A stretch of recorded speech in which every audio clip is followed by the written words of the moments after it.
Number 10, Treaty of Verdan. The Treaty of Verdan, or also known as Traité de Verdan, was a contract agreed on in August 843 in which divided the Frankish Empire into 3 kingdoms among the surviving sons of the Emperor Louis I, the firstborn son and heir of Charlemagne. Long story short, all the grandsons were all at civil war with each other about who was getting what did grant promise. The treaty followed shortly after almost 3 years of wars between the brothers. It was the first in a series of partitions contributing to the dissolution of Charlemagne's empire, and it is seen as a blueprint in which modern societies are based off of. Basically, the brothers all had to split what their grandfather had decreed his own into land. Lothair the First, coolest name, Charlemagne's eldest son, received Francia Media, or the Middle Frankish Kingdom. Louis II received Francia Orientalis, or the East Frank Kingdom. And Charles II received Francia Occidentalis, or the West Frankish Kingdom. You and I both know the youngest got the most. Come on, I'm just gonna say it right out. Everyone likes to talk about the eldest son this and the eldest son that, but we all know the baby gets whatever they want whenever they want, don't they, huh? I'm looking at you, Taylor. Come here, man. It's true, man. The baby gets everything. Middle child? This guy didn't even exist growing up. Didn't hear from him. Number 9, Underground Castle. Big Ched and I are currently replaying Ocarina of Time, so in honor of Hyrule, I gotta include this medieval castle. It was once a residence during the reign of King Henry III. This castle was actually discovered recently underneath a prison yard back in 2015. The old prison castle, we love those. Shawshank Redemption 2, Medieval Edition. Super recent discovery. Archaeologists discovered walls of a castle underneath the basketball court in southwest England at a former prison. Yeah, dudes were shooting threes over top a kingdom and they had no idea. How amazing is that? This was the same castle that played part in the mid-1100s during England's Civil War. The castle actually fell later in the 1400s, and the prison was built on the grounds later in the 1700s until it closed its gates forever in 2013. And then we were shooting threes and then we discovered it, of course. If I was a ghost haunting these grounds, I would make every shot miss. Easily. I would just float near the net, tap the ball away, like, nice try. Back to prison. Number 8, stonemasonry. So we all know about who wrote what and who translated what to what text and which language, while writing what play, which was based on who. But who built all this stuff? When we think of the Dark Ages, we can't forget the megalithic Leviathan stones carved and molded together to create the enormous Gothic castles and cathedrals that are still standing to this day. How did people do it back then? Well, masons in medieval England were responsible for building. Masons were highly skilled craftsmen, and their trade was primarily used in the building of castles, churches, and cathedrals. There were 3 main classes of stonemasons. There was the apprentice, the journeyman, and the master mason. So what would a medieval construction site exactly look like? Well, of course, there's the master mason. He's usually the head and the overseer of the work, and he's the most skilled of the tradesmen. This is like the head honcho on site. We've all seen this guy walking around site. He's always angry, he's always yelling, "Hey, who's got the plans? You, give me those. What are these? Backwards, you idiot. I'm gonna put the window down there." So how did they exactly chisel out all of these castles from one giant rock? Well, they didn't. The stone had to be quarried first, from quarrymen. These were not masons. Their job was to get the stone for the masons to work on out of the ground. Local stone was used first, but occasionally stone could travel vast distances, even from other countries. So I gotta drag that boulder there all the way to Scotland? Okay. Some of the most beautiful architecture ever created can be still seen across Europe. The amount of time and skill it took for these people to have designed, constructed, and chiseled such megalithic sites still baffles me. I'd be trying to read the plan still.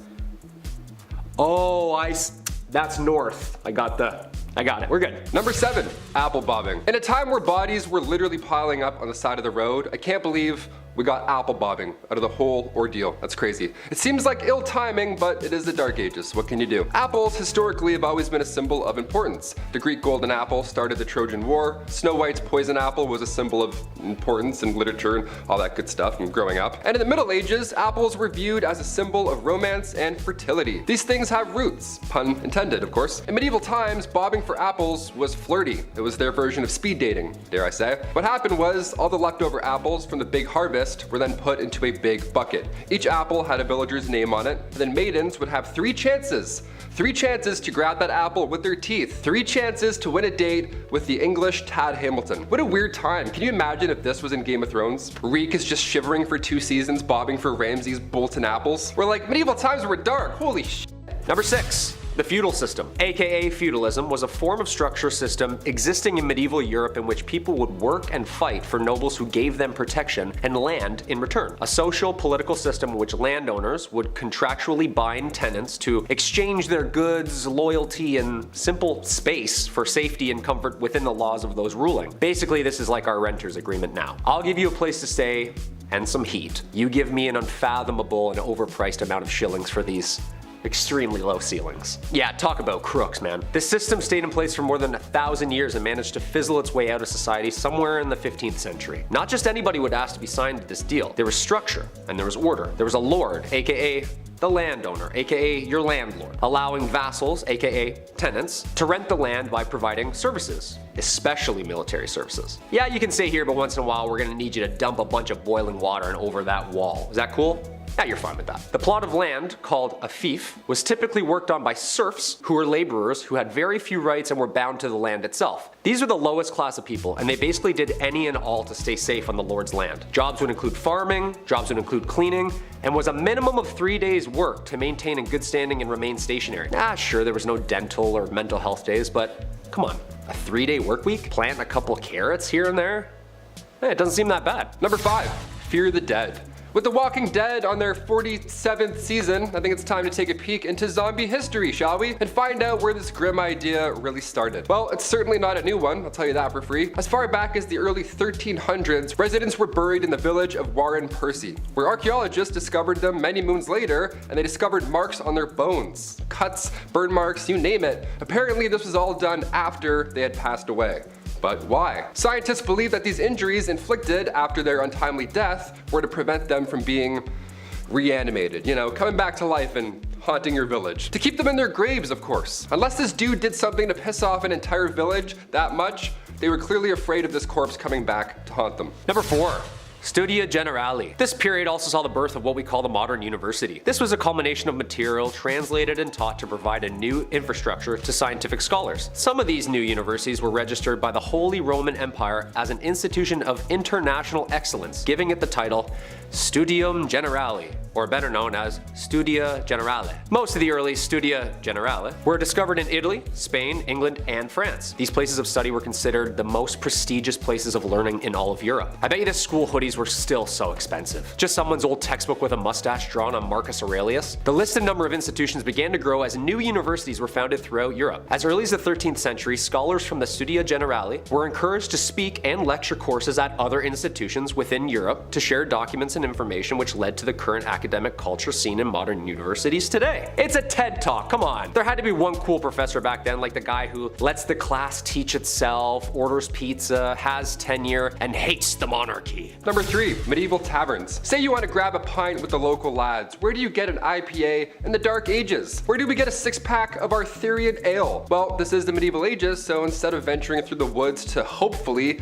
maybe find another town, just ask thy neighbor. That's right, in the Middle Ages, you could brew your own ale. No problem, no one's asking any questions. Give it a shot. In the late 12th century, baking bread was not freely permitted, but making ale in your basement was. I guess that's great. So the higher ups, the noble lords, they wouldn't care if you made ale and had a block party, but if you made a weak ale, or it was improperly measured and then distributed, then, and only then, do you get a fine. Arrest this man at once. Number 2, St. Patrick. St. Patrick was a 5th century Roman British Christian missionary and bishop in Ireland. Also known as the Apostle of Ireland, although he is the first apostle, having lived prior to the current laws of the Catholic Church.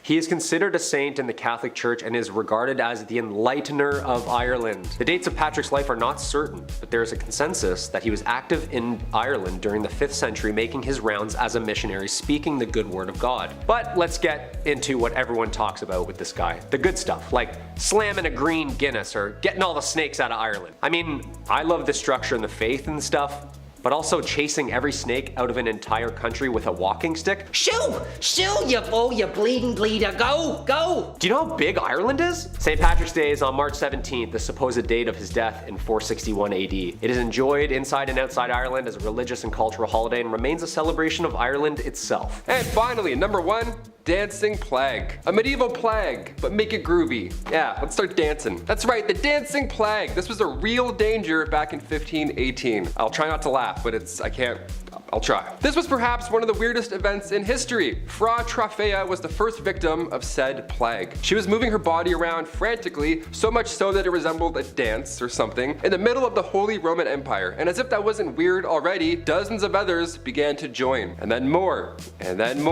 all moving their bodies with a similar, wacky, frantic twist. This was long before Chubby Checker came along, so we still have no idea what was going on here. Like, we're out of guesses at this point. This twist lasted for months. People were dropping on the spot. It was scary and confusing. In total, there were around 400 victims that fell to this mysterious illness. That's a lot of deaths. That's a lot of real deaths. This was documented in 16th century historical records, so I don't think the story is made up per se. No one would make this up. It's terrifying. A Catholic saint at the time, Saint Vitus, was believed to have the power to curse people with said dancing plague. What an amazing power also.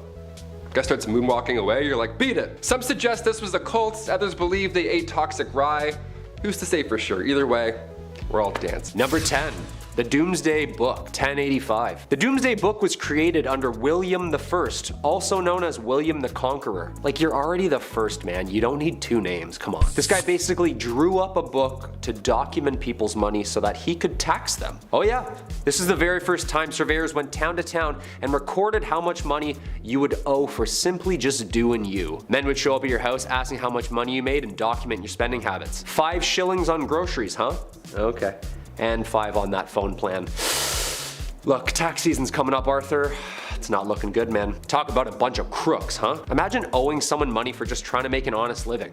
Yeah, thank God that didn't catch on, right guys? Oh, speaking of, I gotta phone H&R Block. Number 9, The Crusades. A 3-part miniseries spanning over 200 years. These bloody and ruthless wars were battled between Muslim and Christians for the proprietorship over sacred sites and the land in the East Mediterranean. A 3-part miniseries spanning over 200 years. These bloody and ruthless wars were battled between Muslim and Christians for proprietorship over sacred sites and land in the East Mediterranean. Wars that resulted in 6 million deaths. The Knights Templar, a brotherhood of highly trained soldiers horseback bashing their way through the East. These guys were the real deal, almost like the Navy SEALs of their time. We've seen these paintings.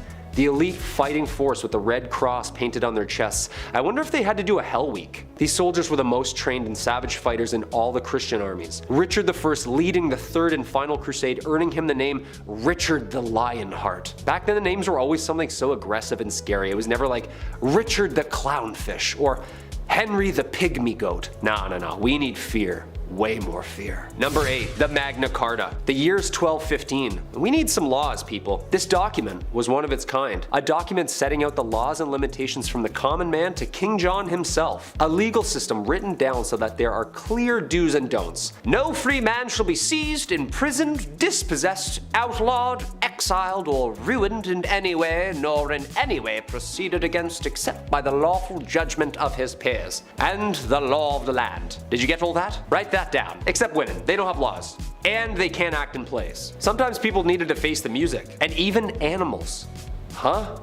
That's right, animals. Being tried in a court. A lively and popular event trying any law-breaking animal from goats to pigs to even chickens. Ladies and gentlemen of the court, did you, Mr. Feathersworth, peck the floor, yes or no? Objection, Your Honor, leading the witness. My brain can't fathom this, guys. Number 7, the Battle of Bannockburn. This infamous battle between Scotland and England was one of the most important battles of the Middle Ages. The end of the bloody war for independence. Basically, Scotland was like, yeah, we're gonna go over here and roll our R's. The gruesome wooden wars were caused by the English invading Scotland in 1296. A leader slowly rising the ranks, William Wallace, the guardian of the King of Scotland himself, holds off the English forces and is knighted a hero to Scotland. Unfortunately, like every hero back then, he was also hated. He was captured, hanged, drawn, and quartered. Like, why do you have to do all that after he dies? Like, he's dead.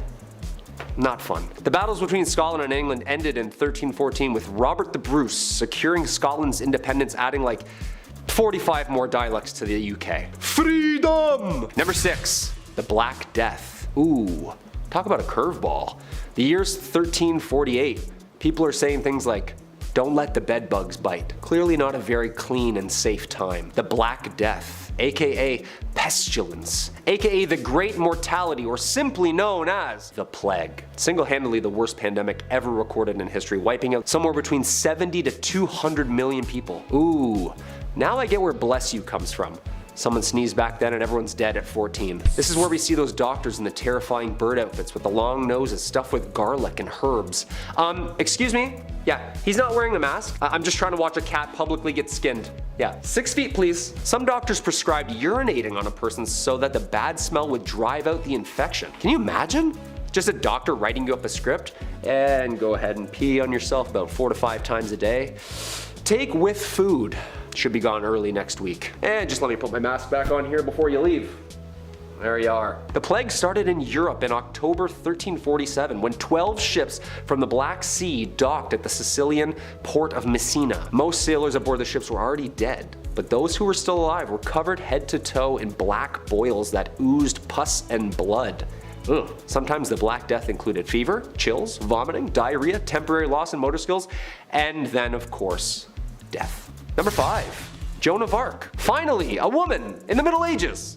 Who'da thunk? Joan of Arc was considered and still is revered the heroine of France for her role in the Siege of Orleans during France's 100-year war with England. Joan of Arc, a peasant with faith on her side, had believed that God had chosen her to lead France in victory against England and had spoken to her since she was young. At only age 17, she had stolen men's armors, a white horse, and like a Valkyrie riding into battle, she had convinced an entire army that she was appointed by God to win. And then did! That's the most badass thing I've ever heard in my entire life. After such a miraculous victory, her reputation spread among France, and upon her capture and death at 19, the Maid of Orleans herself would forever live on as one of the greatest saints and symbols of the country of France. Number 4.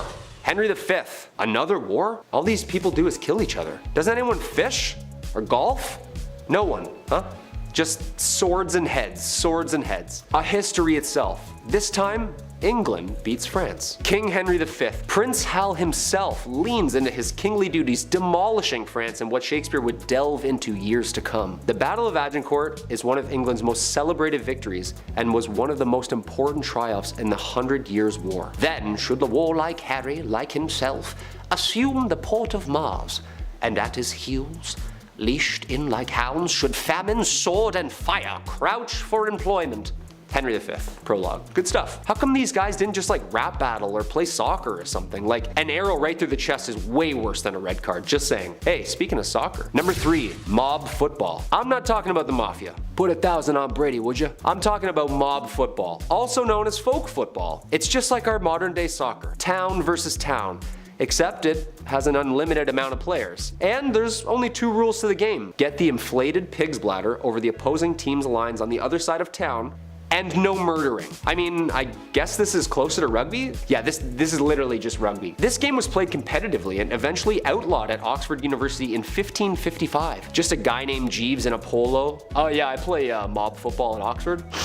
Yeah, I'm also in a frat. This game got so out of hand it was banned numerous times in England. There is great noise in the city caused by hustling over large balls from which many evils may arise which God forbid. We command and forbid on behalf of the king, on pain of imprisonment, such game to be used in the city of the future. Thankfully this game has calmed down over the years and now has become the most popular played and watched game across the world. Go Liverpool! Number 2, the printing press. The printing press is a machine that was designed for the mass printing of text, mostly in form of books and newspapers. With an unknown date of origin, first invented in China, this machine designed in the 15th century by Johannes Gutenberg was a revolutionary new form of writing which would only change the direction of history with the mass production of uniform text. Long story short, people didn't have to get the world's worst wrist cramp writing Hamlet over and over again. To be, or not to be, 86 more folios? The alphabetical metal keys would be placed into the device and slammed into the paper, pressing ink upon the parchment. You know there's gotta be some books half written in purple ink because they just ran out of black. Come on, we've all been there. Ink's expensive. Number 1, William Shakespeare. The Bard himself, arguably the most influential writer of the English language. William Shakespeare was born in Stratford, England. One of the easiest ways we can look back into the dialogue and lifestyle used by the people living in the Middle Ages. This playwright documents the world in which he lives from 1564 to 1616. Due to Shakespeare's unbelievable talent for building and fabricating an array of diverse stories and characters via players, Modern day is able to see the Middle Ages and the similarities and differences that people were experiencing. His plays are based in the environment that they were written in. He writes about diseases, he writes about monarchy, he writes about women's rights. Okay, so no one actually got turned into a donkey by some fairies in the woods, but some of those wars actually did happen, and some of those kings and queens were really twisted. How this man created so many brilliant works and stories, all part of the mystery. At number 10, shaming parades. If you've ever watched Game of Thrones, then you might be familiar with that scene where Cersei gets paraded through the streets of King's Landing while naked, while someone behind her rang a bell chanting, "Shame. Ding ding ding. Shame." You know what I mean? It's kind of a meme, but it's also based on a real medieval tradition called shaming parades. For years, people have loved shaming others. I think it's just human nature at this point. And obviously, back then, they didn't have any social media to use as their preferred method of ripping on someone, so they got creative. Very creative.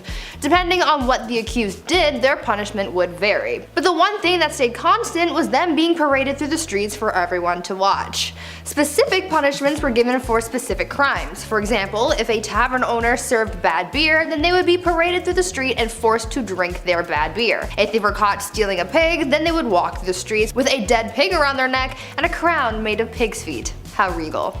People would throw things like glass, rocks, and even dead cats at whoever was being paraded, and it was quite the spectacle. Now, would you rather experience this or being cancelled on social media? Let me know. At number 9, bloodletting. Back in the Dark Ages, medicine just wasn't the greatest. Clearly, I mean, they had a plague that wiped out 50% of the population in Europe. Even their quote-unquote doctors were overlapping jobs. Barbers were cutting hair, obviously, but they were also setting broken bones and bandaging wounds, so I'm not really sure I would trust that, but back then it was a case of you get what you get, so I don't think people were really complaining too much about their barber Joey down the street giving them a cast, you know? But other than the practice of patching wounds and whatnot, they were also practicing bloodletting back then, and it was a little much. Bloodletting was the practice of withdrawing blood in order to cure or prevent illnesses or diseases, so doctors would use things like leeches to suck out the blood of their patients, but they also used scarification methods to scrape away the skin to drain the blood, and others used lancets to slice open veins, sometimes including the jugular vein. I'm so glad that we do not do this anymore because frankly, I would like my blood to stay inside my body, thank you. Now before we carry on talking about just how weird things were back in the Dark Ages, why not leave a like on this video if you're enjoying it so far, and while you're at it, maybe think about smashing that subscribe button as well to see more videos like this one. At number 8, day drinking. Day drinking is a thing. You know, when you're with the homies and you pour yourself a glass of sangria and take a walk around the neighborhood in the middle of the afternoon. Not saying I've ever done that. It's usually a once in a blue moon type of deal, but for people in the Dark Ages, day drinking was an everyday affair. Now, people back then weren't necessarily drinking at all hours of the day just to get plastered and stay plastered. It was actually for health reasons. You see, people tried to avoid drinking the water at all costs over fears of illness because the water just wasn't clean and wasn't safe to drink, so they turned to the next closest thing that they could drink, and that just so happened to be alcohol. Back then, it was common to drink large amounts of beer, cider, or wine, and it was common to be drunk all of the time. Thank God we can safely drink water now because I don't think anyone could handle the hangover that came with all that heavy drinking. At number 7, no pleasure. The Dark Ages were heavily immersed in religion. In medieval Europe, they took Christianity very seriously and people followed the church very closely. The mission of people back then was to live a good Christian life and to not commit any sins, but one of those sins was a little unfortunate when you look back on it. Back then, any sexual acts that were meant for pleasure and not for procreation was considered a sin. That meant that sexy time was reserved for furthering the population, and that's it. And if you did anything recreational, you would be getting a one-way ticket to hell. Along those same lines, it was also believed that female domination was also a sin, and so the woman could not get on top, or again, straight to hell with her. One saint, Francesca Romana, was so afraid of experiencing pleasure when she slept with her husband that she literally burned her lady bits with hot fat so that it would make the experience as miserable as possible. That sounds horrible. At number 6, cemetery fun. What types of things do you guys like to do for fun? Do you play video games, or read, or maybe you watch Netflix, or YouTube? Huh? And where do you like to go for fun? Maybe the mall or to your friend's house? Well, if you lived in the Dark Ages in Europe, you would go to the place that everyone goes for fun, the cemetery. Yep, You're gonna go kiki it up with the corpses, and unfortunately they're not corpse husband, although corpse, if you're watching, hit me up. Thank you. Anyways, back in the Dark Ages, the cemetery was the place to be. It was considered to be the social hub of the community. Back then, people held theater performances, elections, trials, and even set up businesses in the cemetery because the graveyard shops were exempt from taxes. There was quite a lot going on in the cemetery, but it was almost the equivalent of going to the mall. But I want you guys to tell me if you would ever be like the people in the Dark Ages and just go to the cemetery for fun. At number 5, an eye for an eye. When it came to the legal process in medieval Europe, things weren't always fair. I mean, they tried women for being witches and prosecuted animals for various crimes. Their punishments were sometimes swift and just, and other times they weren't. People back then believed that when found guilty of a crime, there were worse punishments than losing a hand or something. As I mentioned a little earlier, they were quite fond of public humiliation, but they also believed in issuing fines and even kicking someone out of the community altogether. If someone was found guilty of a violent crime, then they would be subjected to punishment that would cause them pain as well, but not to teach them a lesson, but rather to brandish them so that they would be recognized as a person in the community who did that one thing to that one person, you know? Since these people were very religious, they also had to make up with God for whatever crime they committed as well, so usually that would involve fasting, and then it would be up to Sky Daddy to determine if further punishment was needed. At number 4, the king's evil. Being a king or queen in the Dark Ages might seem like a pretty cool job, but I don't really think it was. With the rivalries these people had, they were at risk of being assassinated in one way or another, they had to worry about their bloodlines, and of course, the thing that everyone had to deal with, illness. Some kings, to help out their people, were tasked with healing an illness called the king's evil, and you're probably wondering, well, these kings weren't doctors, how did they cure illness? And to that I say, well, they touched it, of course. This whole thing started in the 11th century when Edward the Confessor became known for touching a person suffering from scrofula, aka the king's evil, and they cured them. People thought that this was a miracle, and so for hundreds of years after that, English and French monarchs were tasked with touching the sick to cure them of this illness because the monarchs were believed to be an incarnation of the divine. At number 3, tooth worms. If you're one of those people who really hate going to the dentist, just be glad that you didn't have to go to the dentist during the Dark Ages, because that was an absolute nightmare and a half. Not only do they not have any proper medication or anesthetics, but you could also get the worst diagnosis your dentist could ever give you, and that was a diagnosis of an infection of tooth worms. They believed that people could be infected with tooth worms that caused a tooth to decay, and that pits and holes in the tooth were home to a worm that looked like a tiny eel.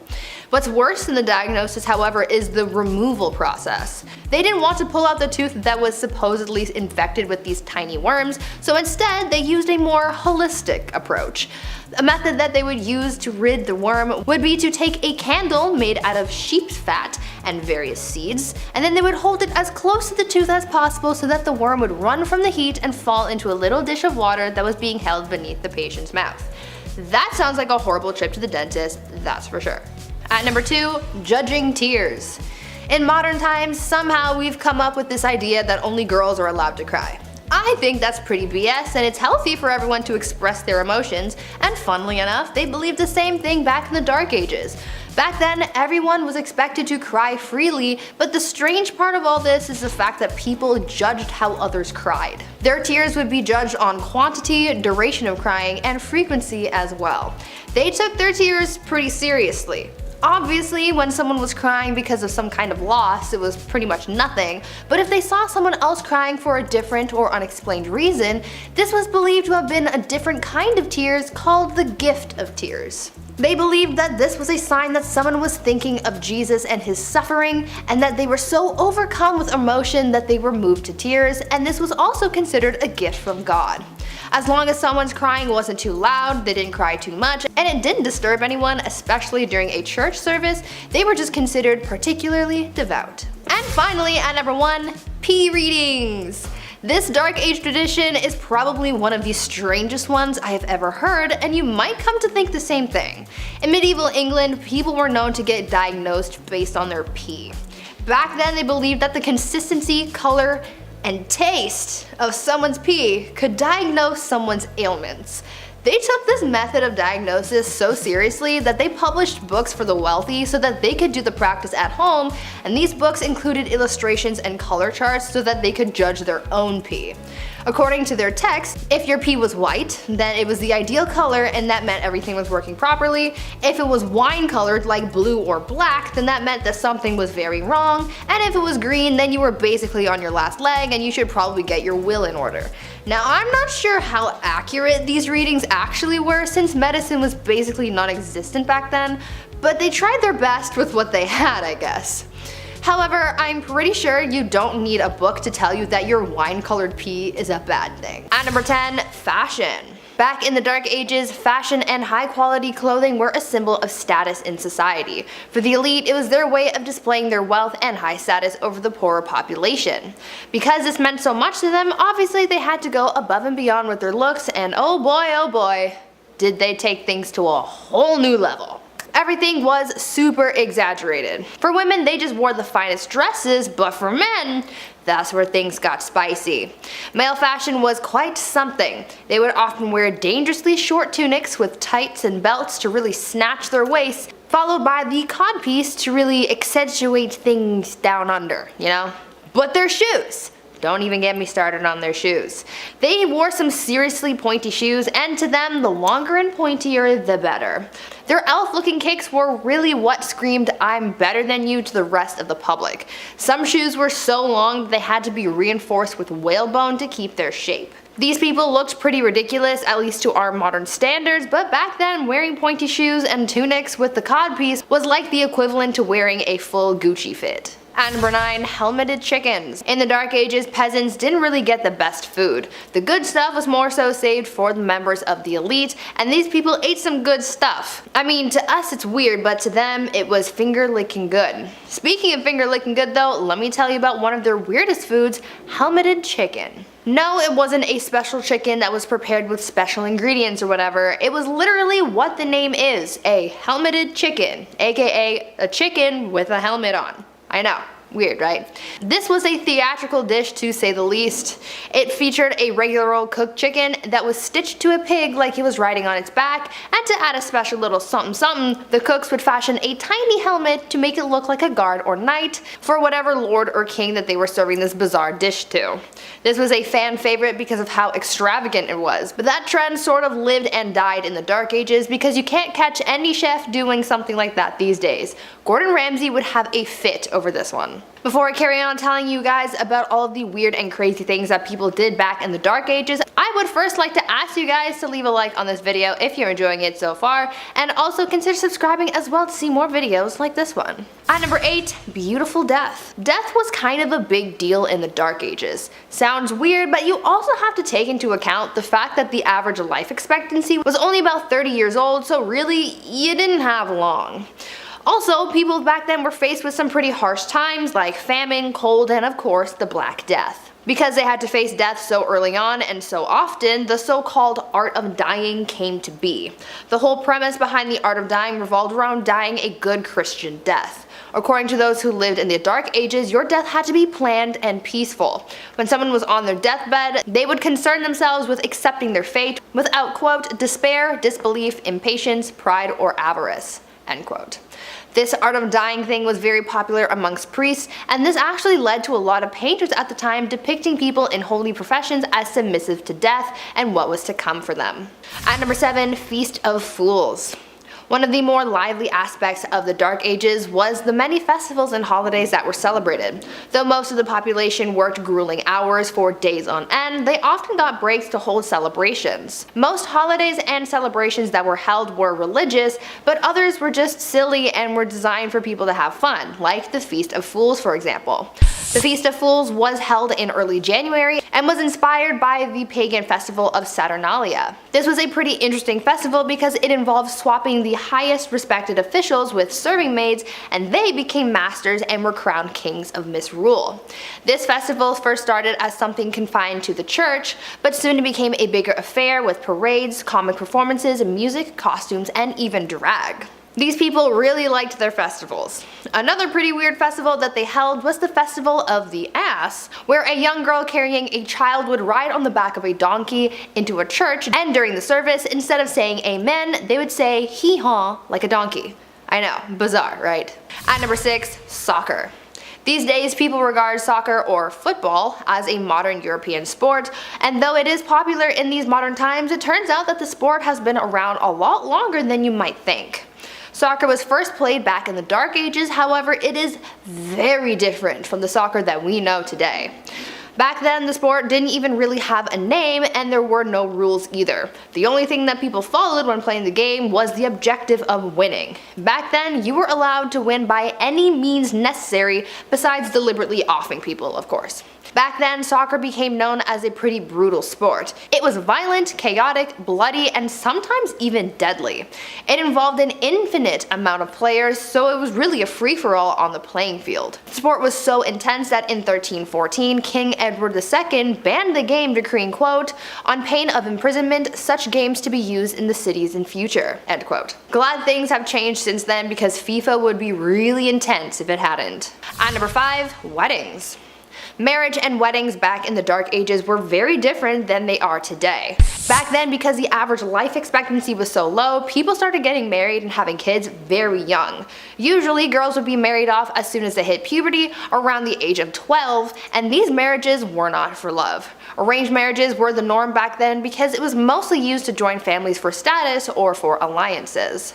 Marriage ceremonies were also very different back then. Because marriages just weren't as big of a deal back then as they are today, it didn't matter where you got married or how soon. Most people didn't need permission to get married, so they could hold the ceremony anywhere. Marriage ceremonies were held in places like pubs, in the middle of the street, or even in bed. Because of this, it made it really hard to know who was really married and to whom until the 12th century, when it was declared a holy sacrament that must be observed by God. To make things even weirder, the consummation of marriage was also pretty odd because it wasn't a private affair.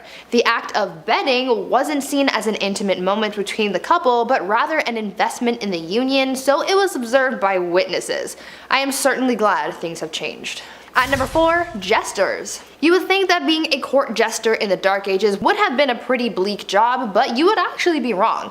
I mean, yeah, they looked funny with their outfits and hats modeled after the ears of a donkey, but jesters actually held a lot of power in court, making their job a pretty good one compared to other common folk. The court jester's job was to make people laugh by doing tricks, stunts, and telling jokes. Sometimes a jester would poke fun at the king or lord that they served, or would make comments about a kingdom's politics, and for a lot of people, saying these types of things would give them a one-way ticket to the gallows, but not the jester. Because of their profession, by royal decree, anything that they said was taken as a jest or a joke, so no one could get mad or offended at what the jester said or comments on. Basically, the jester was the one person in the court who was immune from medieval cancel culture. They could offend anyone they wanted to, and no one could stop them. At number 3, unicorns and Jesus. The thing about the Dark Ages is that it was full of superstition and mythology. Within this period of time, there was a lot of confusion when it came to religion, as paganism and the rise of Christianity were both hot topics. Many times, superstitions and mythology from paganism made its way into the religious beliefs of Christians, and things were known to get a little weird. Take, for example, the unicorn and how it was incorporated into the Christian beliefs of the Dark Ages. It is believed that a mistranslation of what is thought to have been an ox is what brought unicorns into Christianity. Because of this mistranslation, the Bible likened Jesus to a unicorn. Since it was in religious texts, people in the Dark Ages sort of just ran with it, and so they started incorporating the unicorn into many religious artworks. To further this whole unicorn thing, they made up a superstition that only innocent maidens were allowed to touch unicorns, and they even used the unicorn to come up with a rather uncomfortable allegory of Christ entering Mary's womb. This unicorn thing was also fueled by the Vikings at one point, as during the medieval age, Vikings were known to con people into buying narwhal tusks marketed as real unicorn horns. At number 2, divorce by combat. Back in the Dark Ages, if you wanted a divorce, you had to be willing to fight for it. literally. In medieval Germany, couples would take to the ring to settle their disputes, and it was quite the showdown. Trial by combat was the common way of settling arguments back then, but when a husband and wife were fighting, things were a little more interesting than just having an all-out brawl. During these divorce by combat proceedings, the husband had to stand in a hole with his hands behind his back, while the wife ran around in a circle with a bag full of rocks. I don't really see how this settled anything, but who am I to question the methods of the Dark Ages? And finally, at number 1, Animal Court. I think that one of the weirdest things about life in the Middle Ages was their legal cases. As I just told you, their divorce proceedings were literally a trial by combat. They also found bizarre ways of trying someone if they were accused of witchcraft as well, and that was pretty dark, but the strangest court battles involved animals. Yes, animals were sometimes put on trial back in the Dark Ages. All animals from livestock to pets and even insects were not safe from the law, and they would be put on trial if they were suspected of breaking the law. According to records from the Dark Ages, at least 85 animals were put on trial for a number of reasons. Pigs were the ones who were put on trial most often for chewing off people's body parts and even eating children. In 1474, a rooster was put on trial and found guilty of the unnatural crime of laying an egg, and even unwanted rats were put on trial and received strongly worded letters demanding that they leave the premises.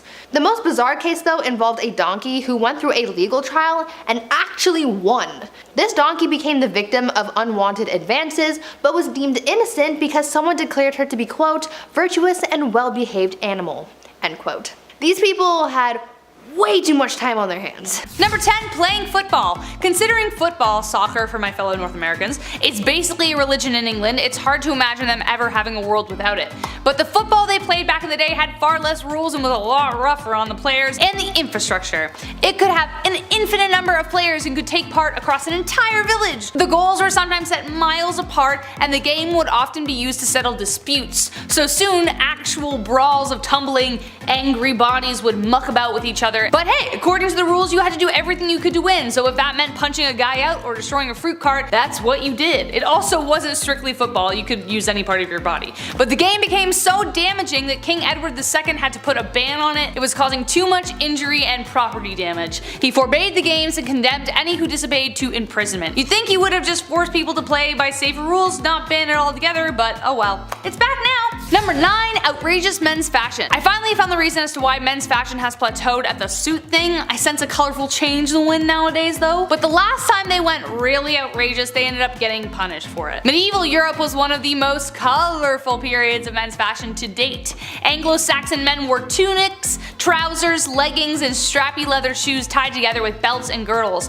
Oh, but that's not all. Oh no, that's not all. Cod pieces were introduced later on. What is a cod piece, you ask? It was a piece of flair that men used to use to advertise their endowment, as it were. As you can suspect, they got quite big. As did their shoes. The longer the shoes, the richer you appeared, and the more pronounced the cod piece, well, I think you get the point. Men who wore pointier shoes had a higher social position, some shoes were longer, anyways. But from 1337 onwards, laws were passed to preserve decency. No one was to wear a tunic that did not cover their buttocks or genitals. Offenders were fined 20 shillings, which was around £700 today, or roughly $1,400 Canadian. Number 8, swans. This is actually a thing, and it has been since the 12th century England. It must be kind of weird just partly being born into the royal family, becoming queen and king, and being told, yes, you own all of England, and you own all of the swans. What? Yes, you have to attend the swan upping. What the heck is that? Well, since the 12th century, the English crown has owned all wild, mute swans in open water. Over time, they allowed other select individuals to have some swans.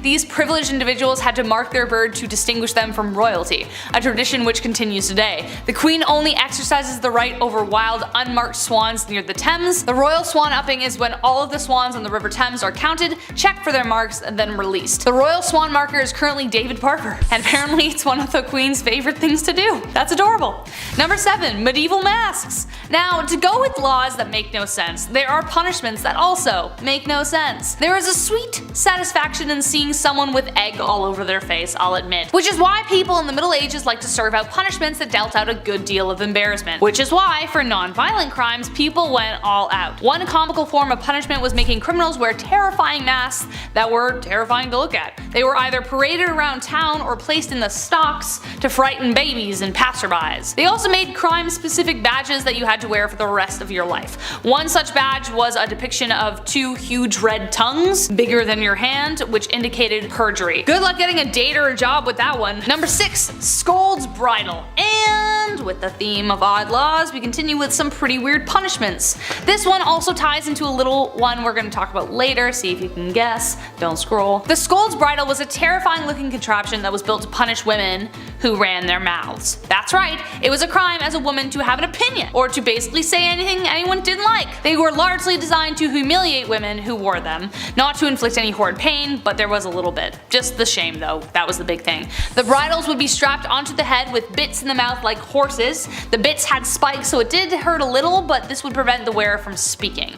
They were expected to parade around in this medieval headwear for 12 hours so that they would learn their lesson. Number 5. Witchcraft. All the way back in 1542, the UK Parliament passed the Witchcraft Act, which condemned anyone who practiced the art to death. It was repealed 5 years later, then reinstated with flair in 1562, meaning they added more oomph to it. This led to many women being sentenced to gruesome interrogations, trials, and death punishments such as burning at the stake. How does one know that someone was a witch? Well, point 1, they look like one to you. 2, if you threw a hog-tied woman into a pond and she floated, she was a witch. Number 3, you're a woman and financially independent. Number 4, you're old. Honestly, the list goes on. Anyone could be accused of being a witch. If someone wanted an easy way to get rid of you, they could just whisper in someone's ear that you bewitched them when they were dreaming. Number 4, failure to entertain. Today, if a comedian doesn't make us laugh or we don't enjoy a TV show, we just change the channel. But back in medieval times, failure to entertain the king or queen could result in your death. Nicholas Ferial was one of the most famous jesters in history, for instance,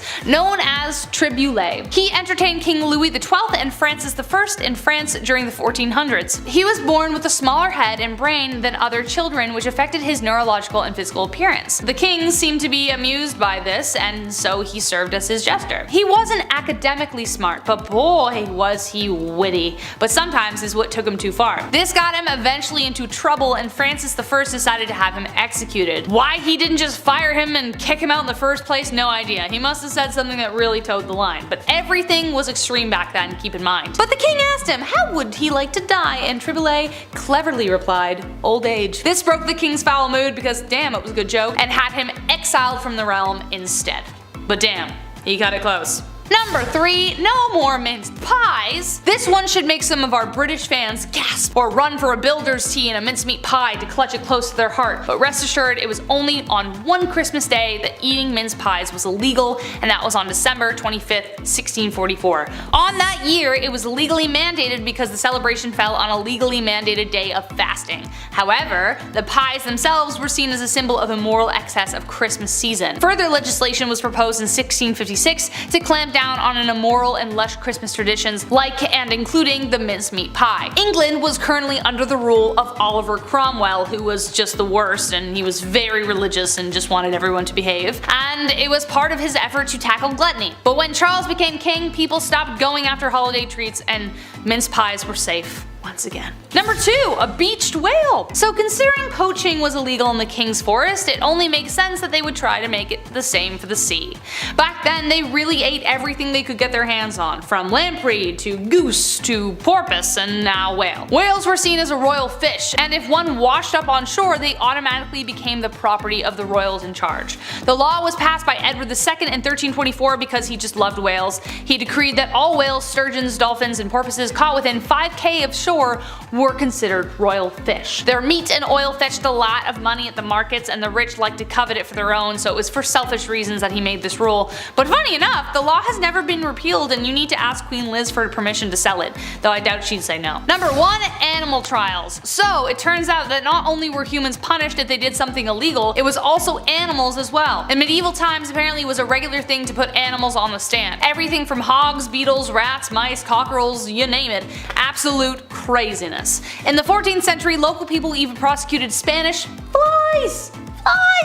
They have no control, they don't even know what they're doing. Spanish flies were dangerous to livestock and would ruin vegetation. Needless to say, they weren't well liked. So, they were appointed a lawyer and given great dignity in court, though the verdict was obviously not favorable because they couldn't speak for themselves. They were condemned and banished from a plot of land. It was believed that animals who committed a crime were possessed by the devil, and to let them go unpunished would give the devil permission to take over human affairs. So they would like literally hang pigs by nooses to punish them. Did the flies actually ever come back?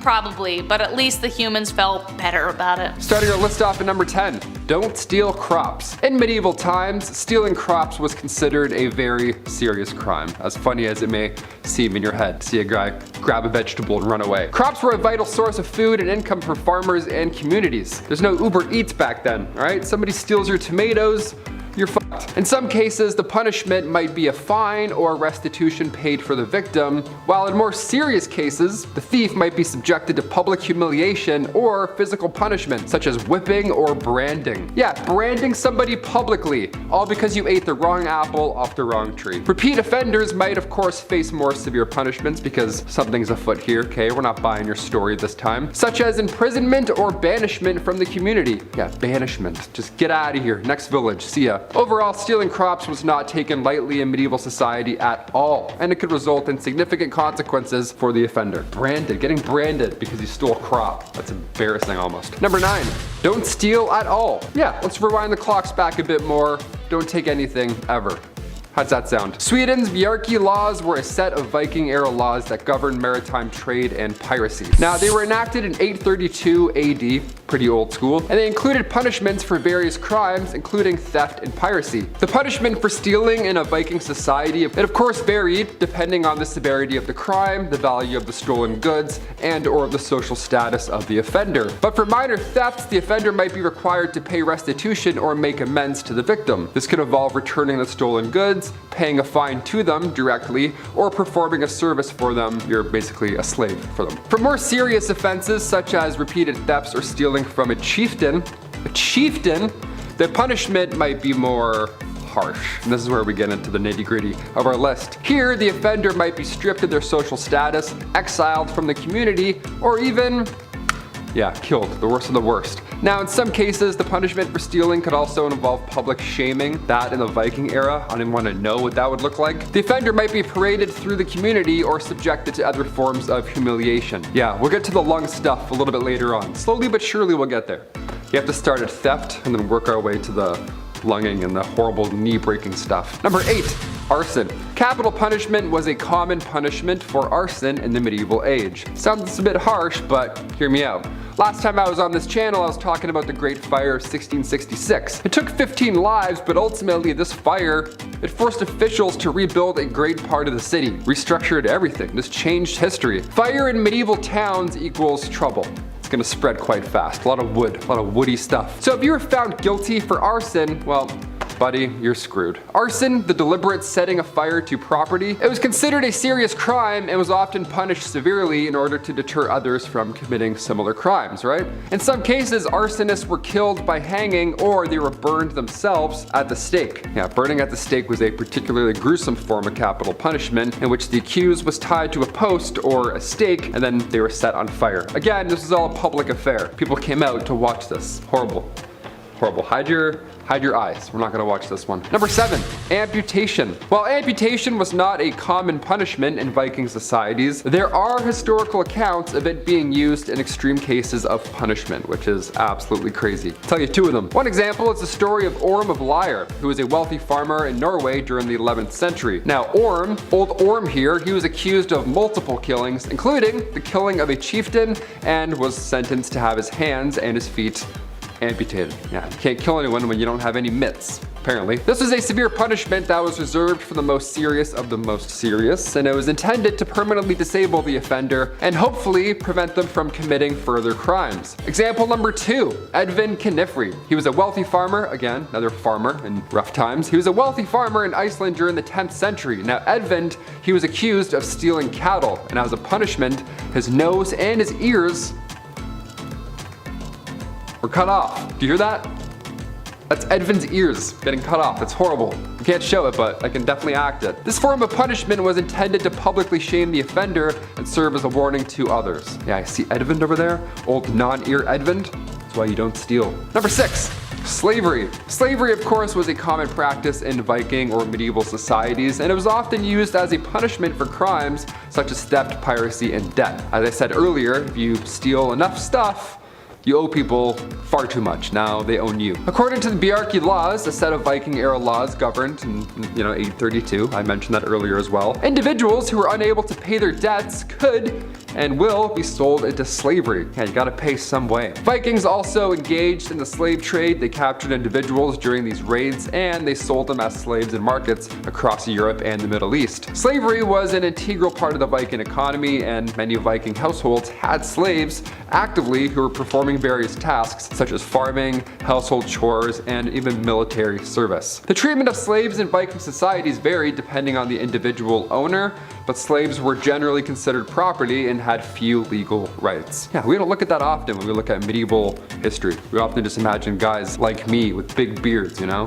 Number 5, the ordeal by fire. Also known as trial by fire, this one's a little bit different than being burned at the stake. Dare I say it's a bit worse? I don't know, it's certainly gonna last longer, which is worse in my opinion. This one here was a Viking punishment that involved subjecting the accused, this individual, to a test of endurance, we can call it. They had to walk barefoot over hot coals, or they had to hold hot iron in their bare hands. The belief here was that if the accused was innocent, they would be unharmed by this boiling hot fire, whereas if they were guilty, well then, and only then, would they burn and suffer. This punishment was not unique to Vikings. It was used in various forms throughout history, medieval history. It was huge in medieval Europe. They loved that. They loved ordeal by fire, so that was a good time. Ancient India as well, they would perform such a task. However, there's some evidence to suggest that the Vikings may have used the ordeal by fire as a form of punishment and trial. For example, the Icelandic sagas, which are a collection of stories and history from medieval Iceland, they describe the use of ordeal by fire in legal proceedings, which, again, imagine being born in that era. Like, this is what you have to go and watch. I can't even watch UFC. I can't watch this guy burn. Are you kidding me? In one story, a woman was accused of adultery and then she was forced to walk barefoot over hot coals as part of her trial. Yeah, she emerged unharmed and was declared innocent, believe it or not. I choose not to believe that. I believe her feet were absolutely f***ed, but hey, who am I? Number 4, getting even. Taking another's life. Yeah, can't get much worse than that, can it? Nowadays, if you kill somebody, it's a bit different. Now you'll get out early with good behavior, and then Netflix will do 4 miniseries all about you. Yeah, nice. You get your own Netflix special. Love it. Back in the Bjarki laws in the medieval Viking era, taking another's life was considered one of the most serious crimes, and the punishment for doing so varied depending on the circumstances of the crime, but, well, it was all bad, wasn't it? Back then, if the killer was caught in the act, they could be killed, well, on the spot by the victim's family or by the community. Over in 14 minutes flat, everyone goes home. No trial, nothing. If the killer was caught after the fact, they were typically subjected to a fine known as a weregild, which was paid to the victim's family as compensation for the loss of their dearly loved one. And if the killer was unable to pay the fee, they could be subjected to other forms of punishment, including exile or even execution. Exile was brutal as well. You were declared an outlaw, then you were banished from Viking society with no legal protections or rights. This often led to you living in the wilderness, and that's terrifying, and that's lonely, and that lasts a while, and that's horrific. In some cases, the victim's family could also choose to enact vengeance on the murderer themselves rather than relying on the legal system. This could lead to a cycle of violence and revenge known as a blood feud that could last for generations. That's crazy. That sounds like it's something from a Batman comic. A cycle of revenge that could last generations? My god, let it go, Bruce. Number 3, treason. Treason was defined broadly, and it could include acts such as plotting against the king or queen, engaging in rebellion or insurrection, or providing aid to the enemy during wartime. Don't be a little snake, basically. Just don't do any of the above. The punishment for treason varied depending on the specific circumstances of the crime and which country it was committed. Now, this one's quite broad. You never know where you're gonna get, basically. In some cases, the punishment could be as bad as getting hanged or drawing and quartering, which, if you don't know, that would involve you being hung and then accused until nearly dead, and then disemboweling them and cutting off their limbs before displaying the body parts publicly as a warning to others. So it's the worst thing you've ever heard, pretty much. In other cases, the punishment for treason could include imprisonment, which is the most normal sounding thing on this list, banishment, or simply a fine. Yeah, here you go, I'm gonna write that for you. don't do that again. In some cases, the accused might be given the opportunity to plea for mercy and be granted a lesser punishment. I would plea so hard. I'd be the most pleasant, hard-pleading peasant in all of the land. That would be over so quick. I would beg. The severity of the punishment for treason reflected the belief that the crime was a threat to the stability and security of the state, and you can't really fuck with that. Medieval society highly valued loyalty to the monarch and the state, and acts of treason were seen as a direct challenge to all of this loyalty. So as a result, treason was punished harshly in order to deter others from committing anything similar. Yeah, don't fuck with medieval times anywhere, anytime, anyone, at all. Period. Number 2, rats. In medieval times, rats were often seen as a symbol of disease and filth, and they were blamed for the spread of epidemics such as, the Black Death, stuff like that.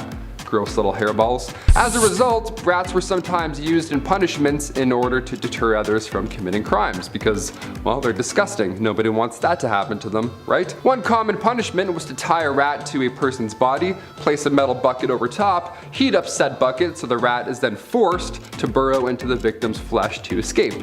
Pretty horrible, but it gets worse. Other punishments involving rats included throwing rats at a person's face, which kind of hilarious, kind of horrible, or forcing them to eat a live rat. Both of these sound like fear factor challenges. That is insane. You get caught stealing now, you have to eat a rat. Can you imagine that? So gross. I would rather do the time than have a rat get hucked at my face. Thank you so much, Judge. And finally, number 1, the cupbearer. We'll finish with one of the worst jobs to have in medieval times. This one's not a punishment per se, but it's too funny to leave out. This job would make me so anxious, oh my gosh. In medieval times, a cupbearer was a highly trusted servant in a noble household or court. Now the cupbearer was responsible for the care and presentation of the lord or milady's beverages, ensuring that they were of high quality and served in appropriate vessels. Vessels where you can do this a lot. I know kings and queens like to do this a lot when they're giving their monologues. The cupbearer was also responsible for monitoring the lord or lady's health,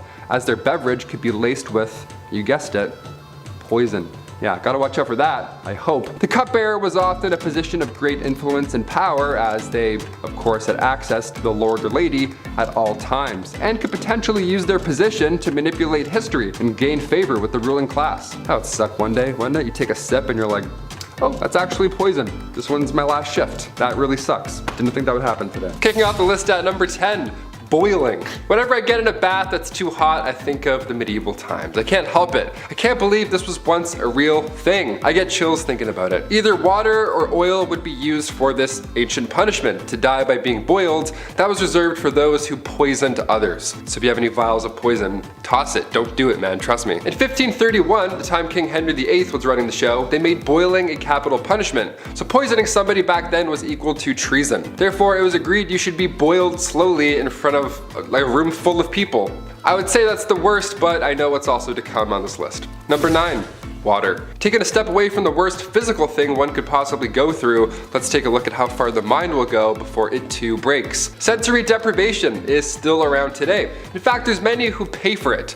Yeah, they lie in a dark tub full of salt, then they float and listen to Childish Gambino. It's a magical experience. Your senses are powerful, especially combined with water. So this dripping machine, this old water punishment, that was just all bad. You had ice cold water dripping on your forehead and your face over and over for hours and hours. Drops would be at different random times so you can predict it as well. My toes are wiggling while I'm talking about this. This is making me anxious right now. In medieval times, they would tie you down and then using a horn, a big ass funnel, they would pour 9 pints of water down your throat. So water is horrible in many ways.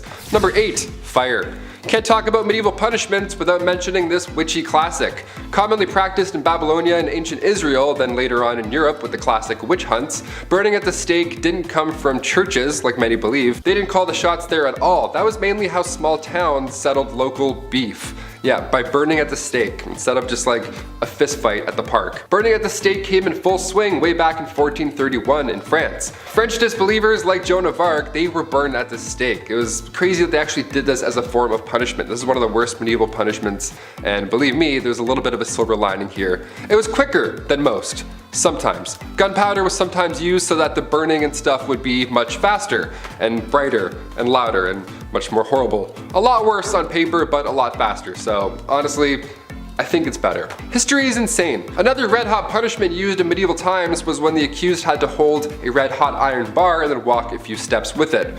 A red-hot iron bar, your hands were literally toast at that point. Here's where it gets even worse though. 3 days later, the accused would come back to the court, and then when the bandages were removed, if their hands were healing, they started to heal, they were deemed innocent. They were on the path to goodness and whatever. If their hands were still in horrible condition from, say, I don't know, holding a red-hot iron bar, then they were pronounced guilty. That's how the courts worked back then. Number 7, the rack.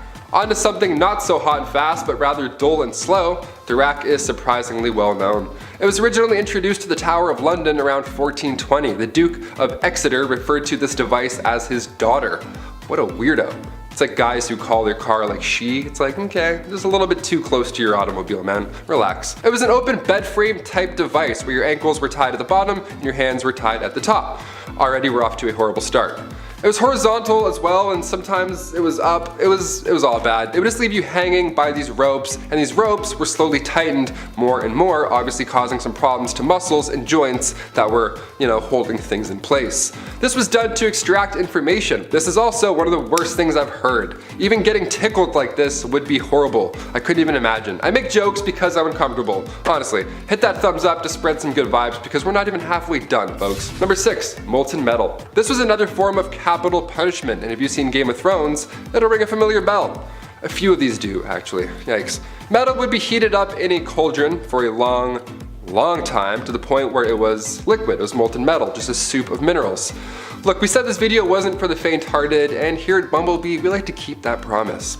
They would then pour the molten metal on your head, or more commonly known, they pour it down the throat of the accused. Obviously, it wasn't done as a method to extract information, it was done to brutally end someone's life. Because they're not talking after that, of course. Execution by molten metal was supposedly done to a wealthy Roman general, Marcus Licinius Crassus, back in ancient times. The metal would burn your muscles and skin, literally cooking it, and then after a few moments, it would harden. Bad, not good. Number 5. Keel hauling. Not to be confused with Kegels, keel hauling was reserved for the worst of the worst at sea. This was used by pirates for sailors who disobeyed orders and all that jazz. The victim would be suspended by a rope with rocks or weights around their ankles, then they're lowered to the keel of the ship where all the sharp barnacles live. After so long, these ships are so old, it's just piled on, layers and layers of barnacles. Then they would get dragged all along them with the water and everything. Water plus pain, it's a lot. It's a deadly combination. Anything to do with barnacles in the sea, no chance. I'll literally tell you anything, Blackbeard. Anything. Number 4, solitary confinement. This is a kind of punishment that still exists in our modern society, but it can truly be one of the worst punishments out there because of the type of psychological distress that it causes. We were all just in a pandemic for so long. We got so bored and we had Netflix and iPads and whatevers. I can't even imagine this back in the day. Basically, it's a prisoner living in a single cell with little to no contact with anybody else. Not even like a guard or anything rattling keys like in the old times. It was just nothing. No one would even check on them. There are many stories about people being locked up for so long they forget about their families, and some people have gone away to solitary confinement for so long that once they're out, they just forget how to speak, really. They forget how to be a human and interact in the real world. Solitary confinement and the negative effects that it has on a person is becoming a wider topic of conversation because of the effects on a person's mental well-being, and it's a topic for a lot of human rights organizations. Back in medieval times, solitary confinement was literally just a room made of stones. It was pitch black, freezing cold, you were tucked away below some janky castle, and most of the time you weren't really alone. In the dark, nibbling away at your little piggies were, number 3, rats. Another Game of Thrones classic.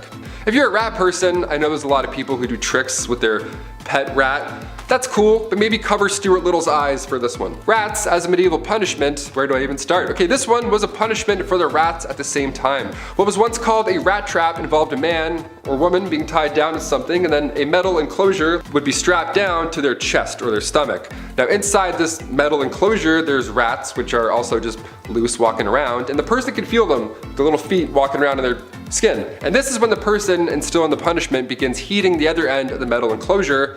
Historically, it was hot coals that were usually placed on top, or there's a fire underneath, which quickly creates a hot environment for the rats inside. From there, the rats begin frantically searching for a way out, but because it's made of metal and they can't bite through that, they find your skin, and then that they can obviously bite through. So you can paint the picture in your head. It's disgusting. Number 2, the breaking wheel. The breaking wheel is literally just a large disc, a pirate ship wheel almost, just lying there, where somebody is then tied to it and everybody else just hammers them and beats the shit out of them over and over. But of course, since we're talking about medieval times, everything has to be a show and whatnot, so once the accused was beaten and then presumed dead, the wheel would lift up and turn just to show everybody what's up. Another way to use the breaking wheel, yep, there was more than one, again, creative folks back then, they would tie a person to the wheel and then continue to rotate it, and then all the ropes below would get tighter and tighter and twist. Kind of like the rack, but with a literal twist. And finally coming in at number 1, the brazen bull. This one takes the rat's problem and then makes it a you problem.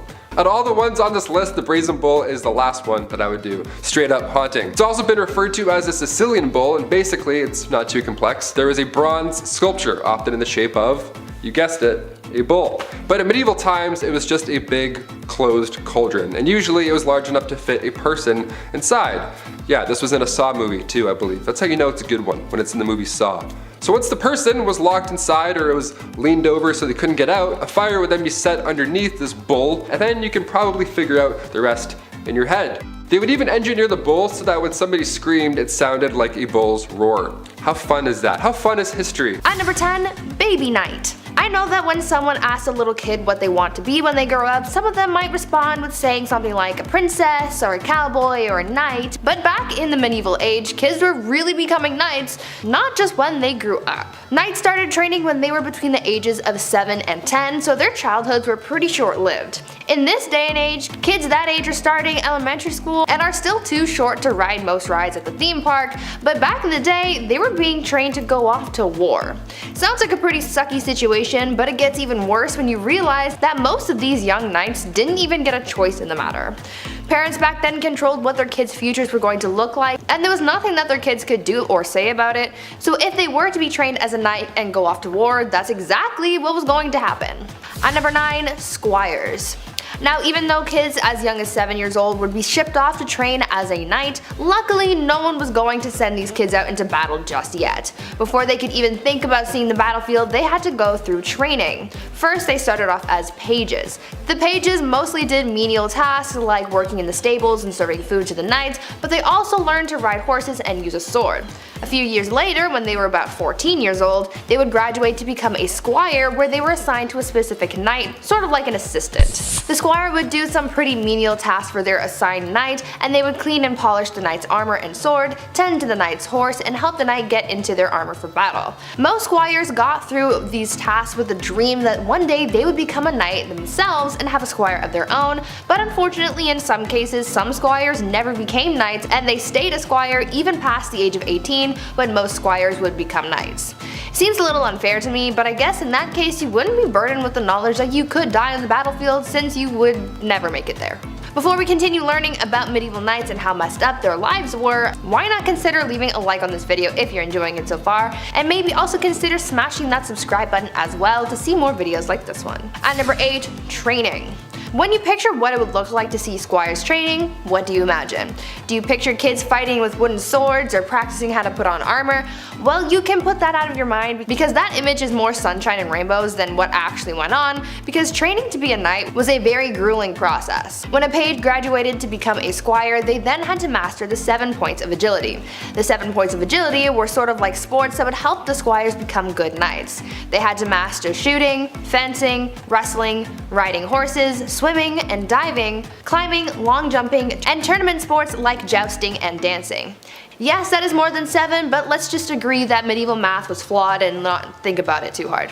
Other than the physical skills that they had to master, squires also had to learn how to recite poetry, hunt, play chess, and impress the ladies, because even though they were going to be slaying people on the battlefield, they still needed to be able to win a woman's heart.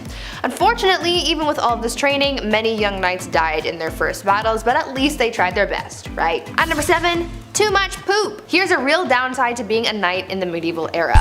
While we've been taught that knights were these amazing, brave, chivalrous men that would rescue a princess and live happily ever after, the reality is that they were actually a bunch of dudes on a muddy battlefield with poor hygiene that were literally pooping themselves to death. Many knights who embarked on crusades had a lot of parasites and diseases, and one illness that proved most problematic was dysentery. Dysentery is an illness that basically causes super poops due to a parasite. So these knights were out trying to win back the Holy Lands while their tum-tums were throwing up gang signs getting mad rumbly on the battlefield. It is believed that these knights contracted dysentery through drinking tainted water, and because medicine was basically a myth at this point, once you contracted dysentery, you could basically kiss your life goodbye and your stomach contents goodbye.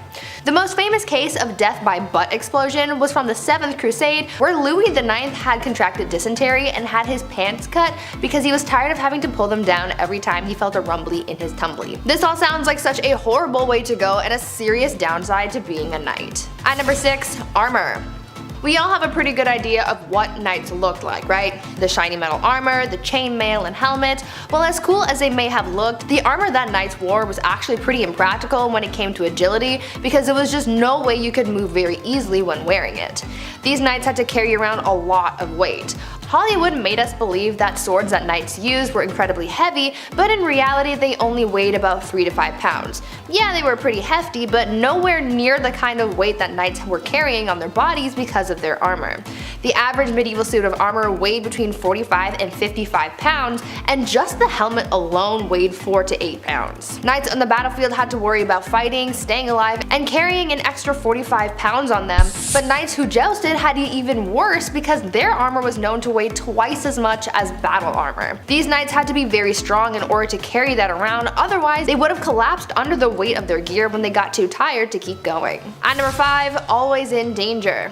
When knights weren't out in some kind of battlefield, they didn't just get to sit around doing nothing waiting for the next battle. They were still knights and people loved them, so they had to entertain people through tournaments.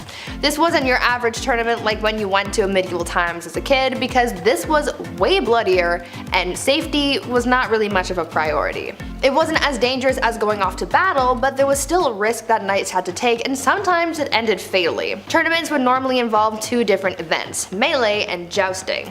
We all know what jousting is though, right? It's where 2 knights on horseback charge at each other with lances trying to knock their opponent off their horse. This sport injured and even killed people in the past. In 1559, the King of France, Henry II, was killed during a jousting tournament because his opponent's lance broke apart and sent splinters into his eyes and brain. These tournaments were meant for fun and games and entertainment, but they often ended in bloodshed in some way, so these knights always had to risk their lives even when they weren't in an active fight. At number 4, fired. As with any kind of job, medieval knights could get fired. These days, if you get fired, you just have to find another job to fall back on, but for knights they had it much worse. Knights served their kings, and so if they did anything that went against their monarch, or if they did something that the king didn't like, they could essentially be fired from being a knight, since the king is the one who made them one in the first place.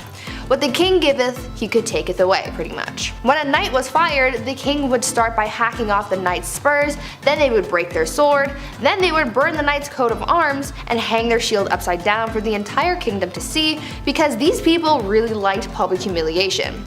And if you thought that was enough, just you wait, because on top of the spurs and the sword and the shield, they would also execute the knight for good measure, so really, you never ever want to get fired back then, because it would really end badly for you. At number 3, burial. For medieval knights, dying was just part of the job. When someone became a knight, they knew that this was a risk that they were going to have to take, and for some knights they worried about where they would be buried because it had to be in the right spot, otherwise they wouldn't go to heaven. When a knight died in battle, their body had to be buried in the right kind of dirt, and that was the consecrated dirt of a church graveyard. To solve this problem for young knights, when they were knighted, they would also be given a burial plot in a church graveyard, so they knew that they were guaranteed a spot in heaven when they died.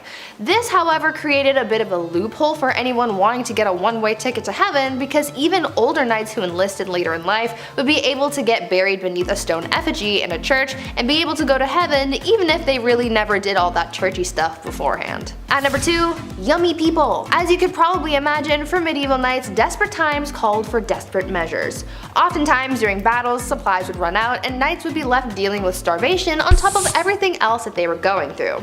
This proved to be a huge problem during the Crusades, because after supplies and food started to run out, people got desperate and started seeing other people as snacks, if you know what I mean. Some of the poorest crusaders resorted to eating people to get them through their journey to take back the Holy Lands, and as you can imagine, it was a pretty gory sight to see. Knights back then recalled seeing enemy forces on spits and dismembered people just laying around in plain view. It was rough being a knight back then, and the amount of shortcuts and strategies people came up with just to survive got real dark real fast. And finally, at number 1, dehydration. On top of not having enough to eat, many knights from the Crusades also didn't have anything to drink, and many of them died of dehydration. Dehydration was especially deadly during heat waves. At one point, things got so bad for knights embarking on their holy war that 500 knights died of dehydration in just one summer back in 1097. Since it was such a terrible way to go, people started weaponizing dehydration, so to speak. This happened when the Sultan Saladin lured the enemy forces away from their water source and set fire to the grass around the enemy troops, causing them to overheat. Because they couldn't drink anything and because of the intense heat, the troops got too weak to fight back, and then they were defeated by Saladin. The elements were so intense that these knights really had it bad. Weaponizing dehydration, that is a super messed up thing to do, but back then, people were ruthless. Number 10. Pressure to perform. In the Middle Ages, either partner in a marriage was entitled to coitus with their partners under any circumstances. It was called the marriage rite. This went both ways, and unless you were passionately in love with your partner and straight, this could be a nightmare. It was so sacred you could even get it on in a church and the priest would be like, "Yep, go for it." Failure to perform in the bedroom or anywhere was grounds for divorce, which was a huge deal at the time. Now the first problem here is a lack of consent, but the biggest problem for men who weren't inclined to sleep with their wives was impotency. There was no sympathy for men in these circumstances. If a wife accused her husband of this, then the couple would have to undergo a bedroom trial, where a crowd of wise elders, mainly grandmothers, aunts, and mothers, would watch the couple in their bedroom for 3 nights. If you were rich, this was even worse. These trials would be carried out in public, in court.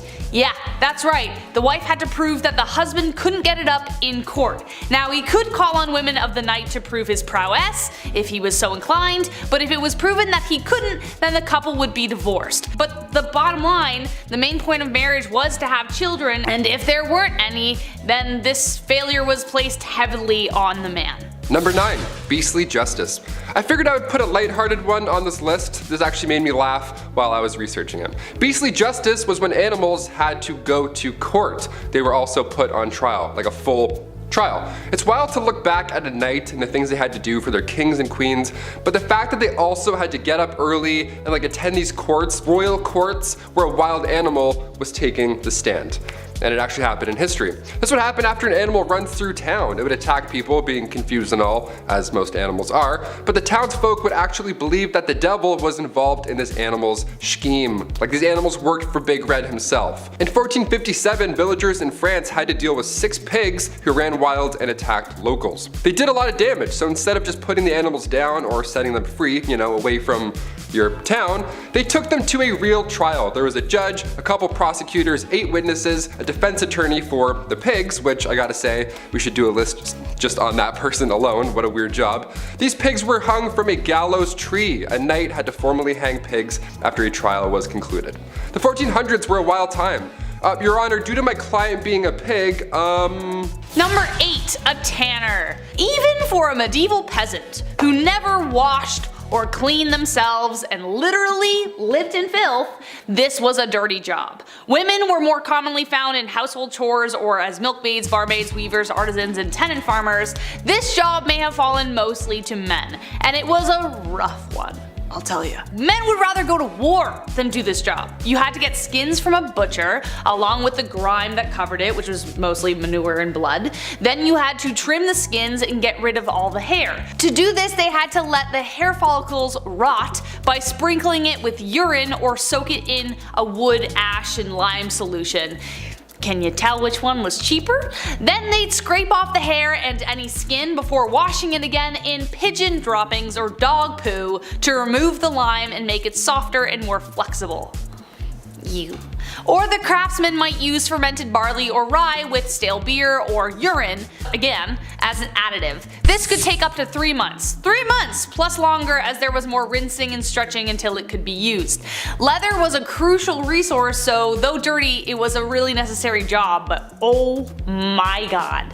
No thank you. Number 7, being a knight. Being a knight, obviously it sounds cool. They have the sword, they have the horse, the flowing hair, they're saving the damsel in distress, all that jazz that you picture in your head. It actually sucked being a knight, a lot. First of all, chainmail. You know how heavy chainmail is alone? It's like 55 pounds, and that was underneath all of your armor. No way I could climb up on a horse wearing armor or chainmail. My knees would buckle. No thank you. Being a knight is something that starts when you're 7 years old as well. You would be given to a noble to learn for 7 years, and then at age 14, you would become a squire. A knight's intern, not an ideal job to have when you're 14, but okay. But if you stick it out for just 7 more years, then you become a knight. And then you can get your chest blown off jousting. Neat. All that time just to get rocked by another bigger dude on a bigger horse. No, just no for me. Number 6, death by anything, but mostly violence. Life in medieval times was considered basically brutal and short. If it wasn't the plague, it was a cold. If it wasn't disease, it was the weather. If it wasn't the weather, it was famine. If it wasn't famine, it was violence everywhere else. It was a damn miracle if you survived childhood. If you had to pick any other time in history to live, like you couldn't live in this one. Taylor asked me this earlier and I had a response, but it definitely wasn't this time. Literally block this time period from your mind. Between 1330 to 1479, men could expect to die 9 years sooner than their female counterparts. The reason was violence against men by other men. But the biggest factor that made especially men's lives so short was the violence, as I mentioned. Think about it. It was men who were often called to war with only their farming tools, or if they were proper soldiers they would have had more, but they were called off to do jobs that literally required them to kill or be killed. Homicide levels in medieval England were around 10 times higher than they are today. This isn't to say at all that women were excluded from this, they were mostly the victims of this violence, but there was a culture around men that expected them to take part in violence to the extreme. From drunken brawls, to duels, to playful sword fights gone wrong, torment, there was a lot going on. Male gangs were responsible for most of the mayhem as they were bolstered with the need to prove themselves. But also, if you were about to get mugged in an alleyway and somebody wanted to fight you, which was very likely because everyone was on edge, it was good to have backup. Number 5, rat catcher. As the name hints towards, rat catchers are one of the worst jobs you can have in and around a castle. It's an important role, of course, like being a fool or a literal walking, talking toilet, which I'll get into later, but there needs to be a chasseur de rats. Chasseur de rats. I'm just gonna start calling myself that. Back in those times, rats and mice were the leading source of spreading disease. They didn't have city buses or, people walking around throwing bottles, and with these castles being big and dark, they were probably full of rats. Black rats were a common household problem, yuck, so in comes the well-respected rat catcher. These guys would sometimes try and use spells to get rid of rats. Wouldn't work really too well, but more often than not, that didn't work, so poison powders were the main trick of the trade. The most famous you probably heard of is the Pied Piper. He visited Germany, he arrived in this small town, and rumor has it this guy used a flute to drive all the rats just into the river. He does a musical performance and then exterminates all of your pests. If anything, he should be getting a bonus. But rather the town insists they weren't even gonna pay him, so he used his flute to make everybody just go away and leave the town forever. What an OG. He's like, you don't wanna pay me? No sweat. Number 4, the Crusades. Just imagine this. Thick, heavy metal armor reflecting the heat from the sun back against you as you chug along the desert. Despite being in the Holy Land, this certainly sounds like hell.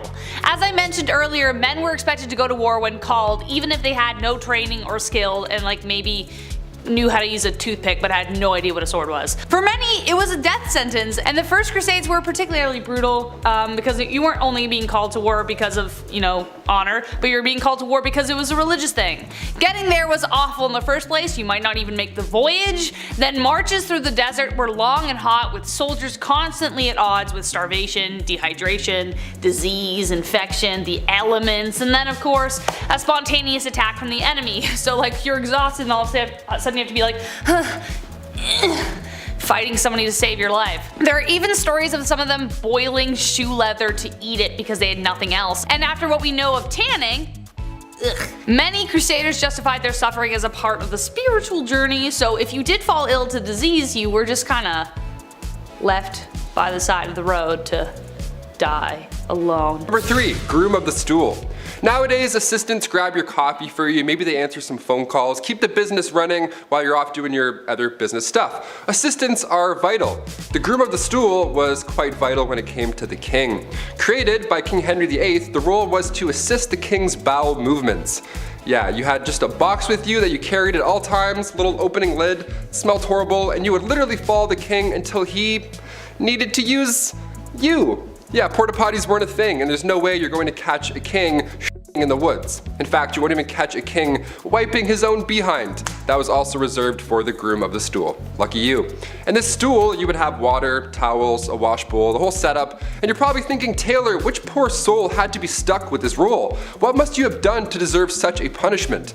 Well, this is the job you wanted, really. Only sons of noblemen could take on this role, and in doing so, they also gain access to every room, tons of nice clothes, any bedchamber furnishings, and of course, a high pay. Yeah. I would say this is the craziest job on this list, but it's really not. Number 2, the executioner. A man named Franz Schmidt meticulously chronicled his life as an executioner in detail, and well, as you can guess, it's not a fun one, but there was a lot of humanity behind it too. He had to start practicing on pumpkins at first, then graduate to live animals, and then humans. Who would choose a role like this? Well, though legally the role wasn't hereditary, it pretty much was by expectation and blood. The job was passed from eldest son to eldest son, with other sons being trained to fill vacancies. Daughters of executioners married sons of executioners, so the position would continue. As most people saw this as a pretty undesirable profession, it was difficult to keep anyone at their posts, so the job fell to the men who inherited the axe, as it were. So not legally, but it was. This cycle of executioners created something called executioner dynasties across Europe. The existence of these dynasties meant that men were trapped in this cycle of employment and had few other opportunities to work. It also meant you had a very lonely life, as people who associated with death weren't people anyone liked to hang around. And number 1, the gong farmer. The gong farmer, of course we had to end on this one, as it's definitely the most crappy of the list. Medieval washrooms are just horrible. They're not really a thing. They didn't have the sanitation techniques that we have today. Stuff would often pile up within the castle walls, and over time it would smell worse and worse. You can only imagine. The rat trapper would be around this area too, I'm assuming. So maybe they would see each other and fist bump and be like, hey, our jobs suck, nice, let's do it, get that bread. So these respected gong farmers, they would come in and take the bad stuff away from the castle. They were crap commuters, essentially. These cesspits were usually in the bottom of the castle, the lowest level, because you know how gravity and things work. These guys would go in and dig through years of yuck, piles of it, just moving all day long back and forth out of the castle. They too were paid well, really well obviously, but a lot of these gong farmers got sick. A good number of them just wouldn't come out of those pits. Pretty horrible, right? And on top of that, people didn't like talking to them. Their job wasn't cool like the guy who takes heads. Head and shoulders also didn't exist back then. They didn't smell the best. They were often just kind of and they cross the street. It was sad. It was all bad. Hashtag all bad. Kicking off the list at number 10, Together at Last. Remember when you were a kid and your mom would bump into their friend at the grocery store? That was the worst. While they caught up for what seemed like hours, you were bored out of your mind just staring at like bags of rice and cleaning detergent. That's when the shrew's fiddle comes in. Two women would be locked together, hands included, and face each other, all because they were too loud or they were arguing. These were used in the Middle Ages, most commonly in Germany and Austria, and the contraption would have 3 holes, one for each wrist and the third for your neck. Now sometimes they would attach a bell to these shrew's fiddles to alert the town that the victim was walking by, you know, in order to talk smack, maybe huck a tomato or two. But the double fiddle, that was the worst. You weren't released until the argument had settled. Some families have an argument shirt where they put the 2 little siblings in and they can't take the shirt off until they get along. This is like a horrible medieval ages version of that. Much, much more uncomfortable. Not made of cotton. Or funny. Just bad. Just all bad. Number 9, point blank period. Alright babes, let's try not to shudder, but let's talk about periods for a second. Aunt Flo, the Red Sea, Shark Week. So many names to describe a pretty sucky time for people who get their period, right? Well, it might suck these days, but back in the medieval times it was a hell of a lot worse. They just didn't have the same kinds of resources that we have today, so a lot of people had to use their noodle to figure out how to get by. Period products weren't really a thing back then, so people had to get creative. They would use rags or other linens to fashion a pad, but underwear also wasn't really all that popular yet, so they had to find a way to keep things in place. They would also sometimes fashion a makeshift medieval tampon of sorts where they would wrap cotton fabric around a twig and shove it up their hoo-ha. Sounds mighty uncomfortable if you ask me. Some people would also seek out bog moss because it was remarkably absorbent, so they would make their period products out of that sometimes too. This type of moss garnered the name blood moss because of its use in treating wounds and use in period products. For other people who just couldn't create these kinds of things, they would just resort to wearing red the whole time, so everything just kind of blended in. Menstruation, but make it fashion. Number 8, the ducking stool. This next one requires so much effort as like a team. I can't believe this was a real thing. The ducking stool was made to punish women involved in sexual activities. How dare you? Shame. Men were punished too, but if we know anything about history, it was mostly women who had to put up with this shit. There was first the standard ducking stool, so women would have to sit in this chair, strapped down while sitting outside of their home, or they were carried down the street. Humiliation at its finest. The town would be like, they had sex, can you believe it? Let's take the day off work and embarrass them now. Losers, they're the losers. So stupid, so backwards. The second version of the ducking stool was essentially the same thing, only it was ducked into a river over and over and over again to cool her moderate heat. At least that's what French writer Francois Maximilien Misson says. They should cool off all those angry villagers, if anything. I don't know, dip them in the river. They're the ones burning with rage because somebody who lives over there had sex once. It's really weird. Go home. Relax. At number 7, Satan's incarnate. Back in the medieval age, women were very much oppressed and incredibly misunderstood. I mean, they thought so many women were witches, and as time went on, the criteria for diagnosing a woman with witchitis or whatever got bigger and bigger to the point where literally any woman could be accused of being a witch for the most BS reasons. Back then, people thought that women were Satan's incarnate, and so they were predisposed to sin, and therefore, they had to be witches. Logic, not quite present, but go off, I guess. There were 4 reasons why a woman could be considered part of the devil's posse. 1, because it was believed that women are foolish and gullible, which is why they turned to magic. 2, because women are insatiable when it comes to their carnal pleasures, and so they seek out help from the devil to satiate their needs. 3, because women talk a lot and we speak lies apparently. And 4, because women are weak, and the only way we can seek revenge is by using magic powers and spells. Now what in the balls is this all about? I don't know. Maybe men in medieval times were just jealous that they couldn't kiki it up with the devil, or because they knew deep down that women run the world. Number 6, nosy neighbor. If you were a man back in the Middle Ages and you had an affair, well, you would have to pay a fine. And then that's it. You would go back to your life. But if you're a woman, like everything else on this insane list, it was so much worse. Affairs happen a lot, okay? It's normal. Remember that Ashley Madison scandal back in 2015? It sucks, but also it's not surprising at all. This isn't news to us.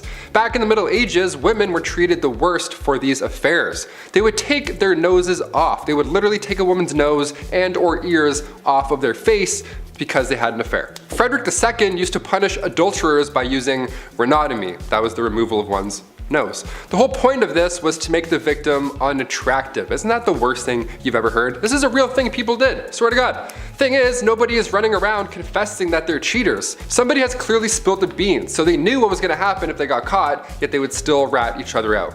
Meanwhile, the guy just pays a small fee. Snitches get stitches. Just saying. At number 5, married young. Lots of people get married at different ages. I mean, I know people I went to high school with who are already married, and I know people who didn't get married until later in life. But in medieval times, women, or rather girls, were getting married off at very young ages. At just 12 years old, a girl would reach the age of maturity and was then entitled to marry, usually to someone her parents had already chosen for her. To me, that just sounds so unfair, right? I mean, this kid hasn't really been able to live their life, make mistakes and learn from them, and now they're expected to be a wife and soon a mother? I could never. I mean, I'm only 22, so I'm not even thinking about those prospects, but I couldn't even imagine the amount of pressure that would be on a 12-year-old at the time. What's worse than just the age at which these girls got married was the treatment that they received from their husbands. Under civil law, a husband was literally allowed to physically harm his wife. In moderation, of course. It was actually a medieval tradition for husbands to, quote, treat his wife as a pupil and teach her manners. As you could imagine, this made a lot of wives really mad, and so many wives offed their husbands.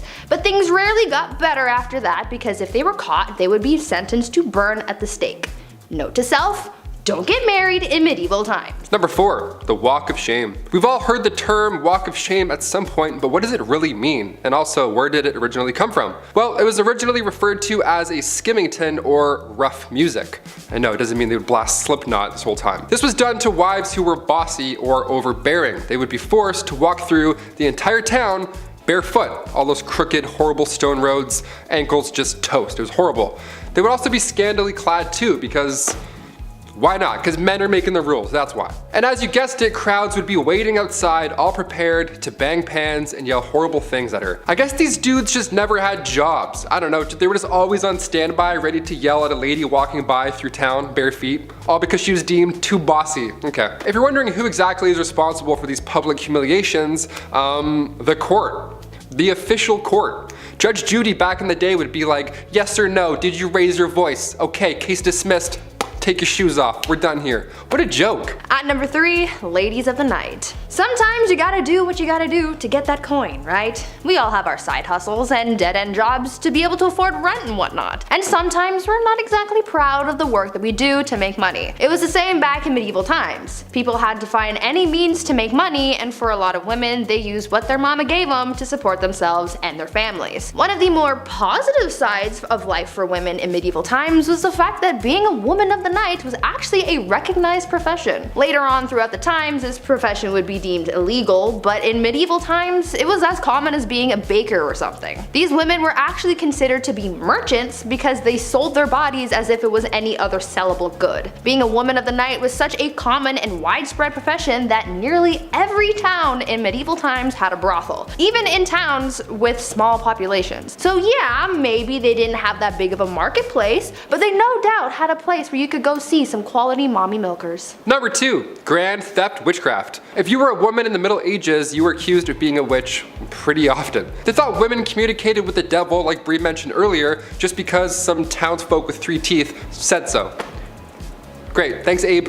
Good job, good report. The punishment for practicing witchcraft wasn't a heavy fine like guys who cheated, but they would be burnt at the stake. This was popular in Scotland along with drowning. Those are the 2 big ones. Remember earlier how I said women would sometimes be dipped into a river or a pond? Well, they would also sometimes just be left there. It's called witch dipping, and depending on if she floated or sank, that's, you know, witch or not. The dumbest thing I ever heard. If you were charged with treason or witchcraft, that was the ideal punishment, because it surely beats burning to death in front of an entire village. This all got out of control come the start of the 17th century with the Salem witch trials. That's when people were like, you know what, I think this is wrong. I think we should stop, let's put this torch out, I think we're good. That's when 19 people were executed for being witches.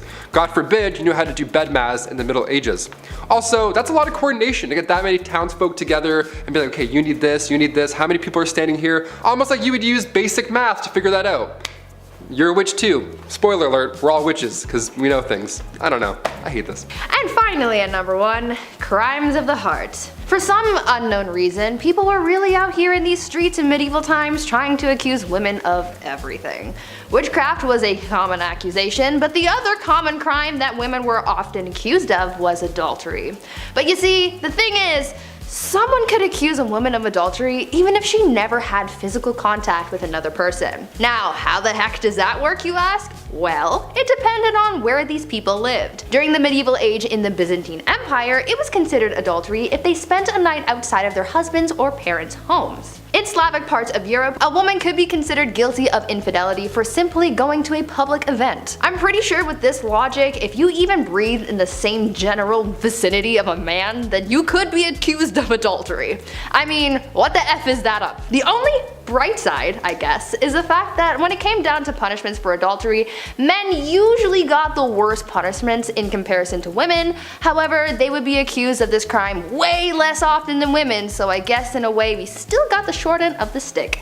Damn it. Number 10, Where's My Mummy? Interior of a Kitchen, Oil on Canvas, by Martin Drolling, was painted in 1815 and depicts shades of browns, tans, beiges, and golds that were remarkable of the era. Where did he get these colors, some had wondered? Well, good old Martin had a little help from the dead. Mummy Brown was appropriately named as it was made up of, you guessed it, ground up mummies. From the 16th to the 19th century, many painters favored the pigment, and it remained available well into the 20th century, even as supplies dwindled. Egyptian mummies are rare nowadays, not because a few survived thousands of years in their tombs, but because few survived the aesthetic and cannibal demands of Europeans. Eating Egyptian mummies reached its peak in Europe by the 16th century. Mummies could be found on apothecary shelves, either in broken shards or ground into powder. So why did these nutcase Europeans believe that there was medicinal value in a mummy? Bitumen, abundant in the Middle East where formed in geological basins of the remains of tiny plants and animals, it could be semi-liquid or semi-solid. It is viscous when heated and hardened when dried, making it useful for broken bones and rashes. Supposedly, bitumen with wine cured chronic coughs, and combined with vinegar, it'll dissolve clotted blood. Other uses included the treatment of cataracts, toothaches, and skin disease. Because of the stickiness, it was called mum or mumia. You see where the mix-up is coming in? So when the invasive colonial Europeans saw the black stuff coating these ancient remains for the first time, they assumed it to be that valuable bitumen, or mumia, they'd heard about. They were quick to start gobbling it down. The mummified remains of Egyptian pharaohs were sold as medicine in Germany well into the 20th century. And speaking of the dead, how about using them for decor? Ballroom of Bones is number 9. Not all bones are tasty enough to eat, and sometimes you got more of them than you can handle, so that's where ossuaries come in. In older times when people perished often before 50, there was obviously a lot more human remains to be disposed of. But sometimes there's not more space. So, as a space-saving technique, the skeletal remains of buried bodies would be dug up and moved into underground crypts called ossuaries. Many more remains could be stored that way, as bones didn't need the whole space that a body did, and could also be stacked, hung, or broken into position. The Brno ossuary in the Czech Republic is the second biggest in Europe, featuring chandeliers, artwork, words, crosses, really anything that can be made up of bones. These structures and pieces can be incredibly elaborate. Hull State Charnel House features hundreds of hand-painted skulls, and the Sadlec Church ossuary even features a large crown made up of human remains hanging over the pew where they preach from. If you're goth, you may want to consider that for a marriage location. Let's get hot with Greek fire in at number 8. Greek fire, arguably the Jesus of the flame world for its ability to walk on water, baffles historians and scientists alike to this day. Invented in the Byzantine Empire in the 7th century, this fire was used to defend their empire from invaders. Countless documentation verifies to us today that the stories of this fire was very real, but because its formula was a state secret, nobody's quite sure what it was used to create this liquid. The substance could be thrown in pots or shot from tubes. It apparently caught fire spontaneously and could not be extinguished with water. It could burn on top of it. It was heated and pressurized, then delivered via a tube called a siphon at the Grecian enemies. What's truly fascinating about Greek fire is that armies who captured the liquid concoction were unable to recreate it for themselves. They also failed to recreate the machine that it was delivered from. To this day, nobody knows exactly what the ingredients went into this mixture. Dance the day, night, and your life away with number 7 in the countdown. The Kabik incident is one of the first few recorded instances of dancing plagues. Later, there are stories of unstoppable, sometimes fatal, dancing in the German town Erfurt in 1247. Shortly after, 200 people are said to have danced themselves all over a bridge of the Moselle River in Maastricht until it collapsed, drowning them all. The 1518 event was most thoroughly documented and probably the last of several such outbreaks in Europe, which took place largely between the 10th and the 16th centuries. A woman reportedly stepped into the street and began dancing, seemingly unable to stop, and she kept dancing until she collapsed from exhaustion. After resting, she resumed the compulsive, frenzied activity. The more she continued, the more others were afflicted, and within a week 30 others mimicked her strange behavior. Alarmed city officials thought maybe more or better dancing was the solution, so they gathered up the real pros and some music and arranged dancing halls to help the afflicted boogie this out. Instead, the opposite happened, and now as many as 400 people were consumed by the dancing compulsion. A number of them died from their exertions. In early September, the mania began to abate, and that's the last we know of this phenomena. So what is this plague, and why were all these people dancing themselves to doom? Well, the explanation at the time was the usual stuff like demonic possession or your blood was too hot. Modern day, it's likely because of ergot poisoning from molding rye flour used to make their bread, as it's been known to cause hysteria and convulsions. To this day, hundreds of accounts of dancing plagues are found recorded in Dark Ages, but we have no explanation as to why. I don't see dead people, I see green people.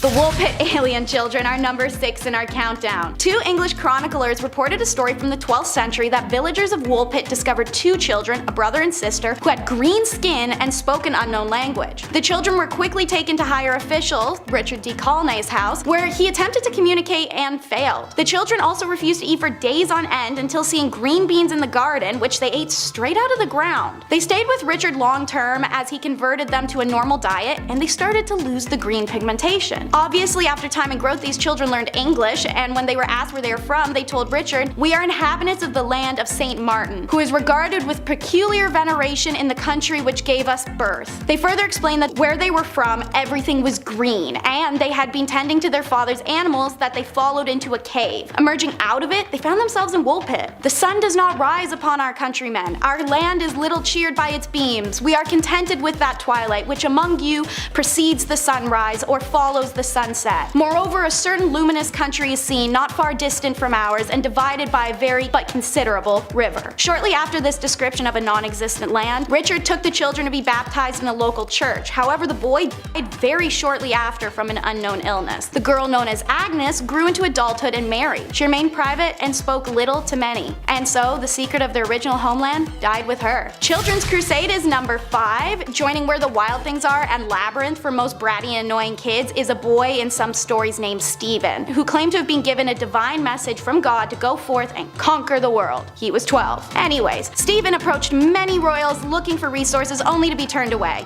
He even asked for the support of King Philip of France, who very rationally told the kid to go back home before bedtime. This was directly after the Holy Land Crusades, so it was mainly due to the fact that they believed he wanted to live out a hero legacy like his idols because he was 12. Like prepubescent boys, Stephen wasn't going to drop it when told no. He instead started preaching and recruited a band of faithful children to lead them into the Holy Land. One day, having found someone to supply his large gaggle of children, reportedly over 1,000, with a boat, Stephen loaded everyone up unarmed and unprepared and took to the seas. They were never seen again. It's believed Stephen's ship sank, or the children were stolen by the ship crew and brought to Egypt for other unfortunate purposes. No matter what happened, the preachings of Stephen led to what's believed somewhat between 1,000 and 10,000 children to their demise.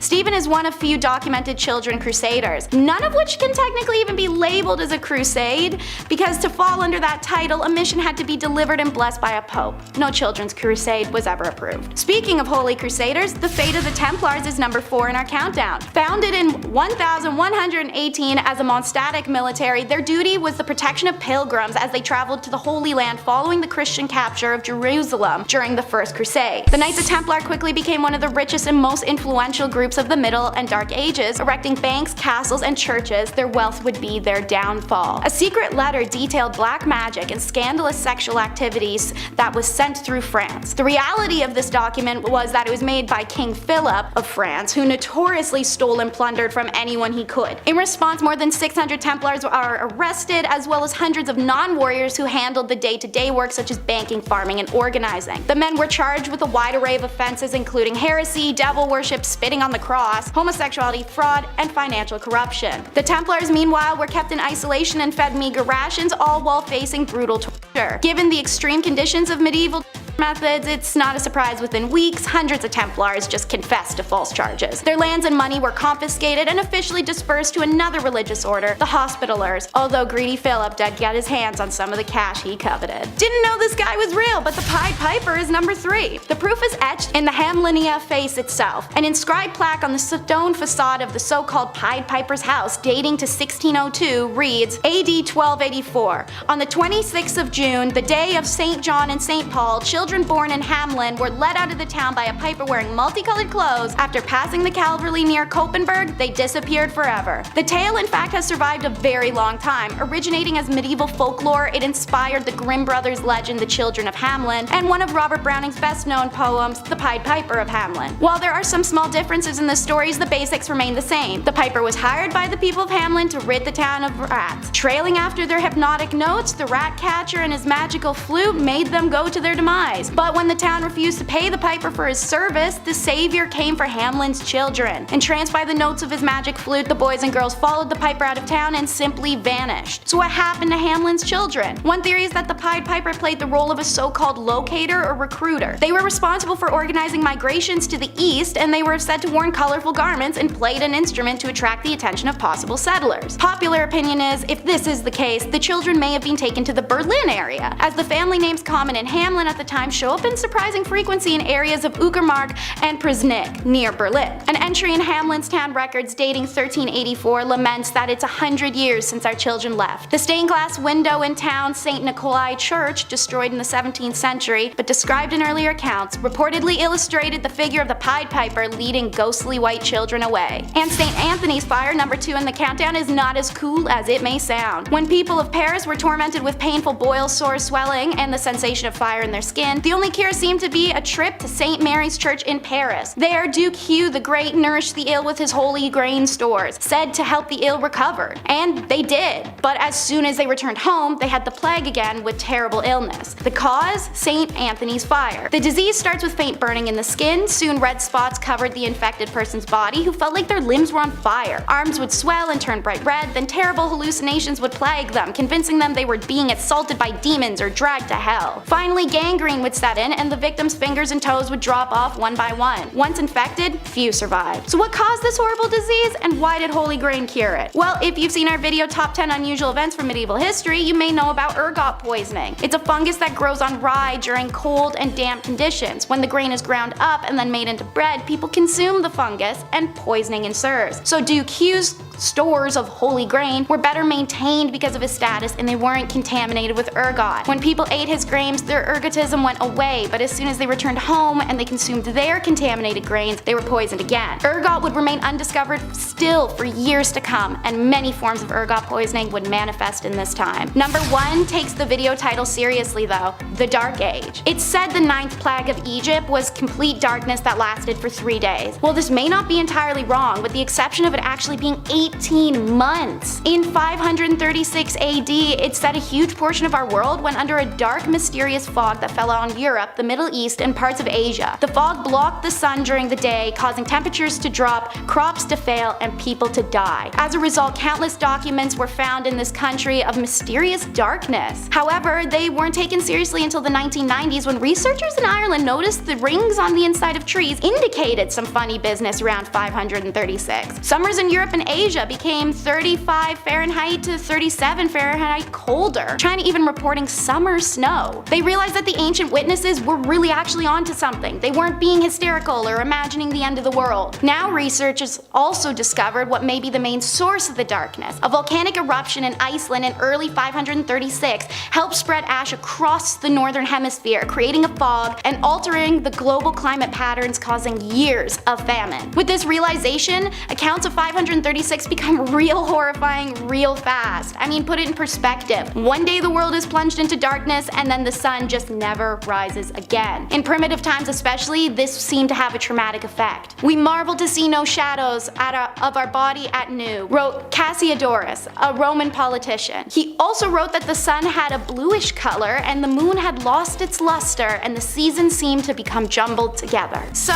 in at number 10, we have witch marking. I'm trying to avoid some things we've already covered in similar videos, so while we've discussed witches, let's talk about witch marks. So during the English and Scottish witch hunt days, there was a belief that witches always had a natural skin mark. This could be a mole or a scar or a pock mark or even a really bad zit. it. So when they came across a woman whom they thought were a witch, but she didn't have any of those markers, that was the end of it, right? She isn't a witch? Well, no, they gave her a skin mark instead, specifically by using a pricking needle which the witch hunters would carry. These needles repeatedly pricked the flesh of the accused until it produced the result that wouldn't bleed but was insensitive to pain, which fulfilled the criteria of a witch's mark. It's a subtle punishment for something that they were yet to be accused of, because by giving them the mark, they could now accuse them. These witch hunt days were a whole mess. Number 9 is marking your territory. Not in a cool, sexy, I got a tattoo way, more in a Scarlet Letter kind of way. As you'll learn in this video, a woman who cheated or even was single and just engaged in intercourse of her own free will could be classified as a sinful adulterer and cheater and be punished, usually a lot worse than a man. So when Nathaniel Hawthorne wrote the Scarlet Letter, he took inspiration from real life events. The letter, which for the character Hester Prynne was just a red A, was usually the letters AD, which stands for adultery, as outlined by the Plymouth Colony Law in 1658. Multiple accounts across Europe verify that someone who was being marked was to be seen out in public without it, could be subject to public whipping and other public humiliations that ensured a person's social alienation. Like in the Scarlet Letter, when Puritan minister Arthur refuses to admit his sinful side of the act with Hester, he's branded with an A in his chest. In a man's case, while this was of course painful, it was allowed to be hidden. He also didn't have to face the societal consequences the way any woman would have. For number 8, we travel to discuss status degradation. While it still persists today, not everyone knows what it means. So essentially, you do something wrong, oopsies, you lose some of your basic human rights. You could steal something, have relations out of wedlock, cheat on your partner, miss some work. Every empire that has used this tactic has had a variety of ways that you could mess up and receive this punishment. Naturally, in times where a woman was property and couldn't buy things, own things, or do things, or breathe without having a man side-eye her for it, this was a monumental punishment to receive. Under the Roman Empire Augustus, who reigned from 27 BCE to 14 CE, a woman guilty of adultery could lose several rights as a citizen and suffer a financial burden. Noblewomen in the Kingdom of Korea during the Chosun dynasty faced a similar degradation of their societal status if they were found guilty of remarrying as a widow. This intentionally made it hard for Korean women to remarry, as they would have nothing to offer a new husband, no inherited lands or funds, and a societal belief deemed her as used goods. Even the descendants of widows at the time who had remarried faced status degradation. They were barred from ever holding office. Adulteresses in the Chosun were stripped of many of their rights and privileges once they were demoted to low-born statuses. As serious as these punishments may seem, some high-status women who committed adultery in the Chosun dynasty faced an even graver punishment, which was death. So why take someone's status from them as a criminal punishment? Well, because aside from the fact as a woman you'd essentially be left jobless, homeless, and without any family, it's because of a cheater's fama. Number 7. While fama is a Latin term for reputation and good name, every country had its own version of this fama. And if you cheated, or were even just accused of cheating in 13th century France, which by the way happened a lot because husbands just wanted to get rid of their wives, the woman was always the center of the punishment, even if that was the man who had been cheating. This is because the status is all a woman ever had for a very long time, and the name of her family's reputation laid on her shoulders. Thus, all that pressure to be religious, virtuous, and most importantly, a submissive woman. The customary laws of Agan province list public humiliation for both the wife and her lover as the appropriate punishment for adultery. If the man could escape before or even after arrest, he could get off without any punishment, and his partner had to face her punishment alone. The woman got no such reprieve, even if she was just the mistress he cheated on his own wife with. In fact, if she tried to escape arrest, it warranted a death sentence. Women whose fama suffered through public shaming, walk of atonement, were no longer deemed honorable members of society, and seeing as standing of individuals before law at the time was often based on their reputations, what others thought of them, and how they behaved in public,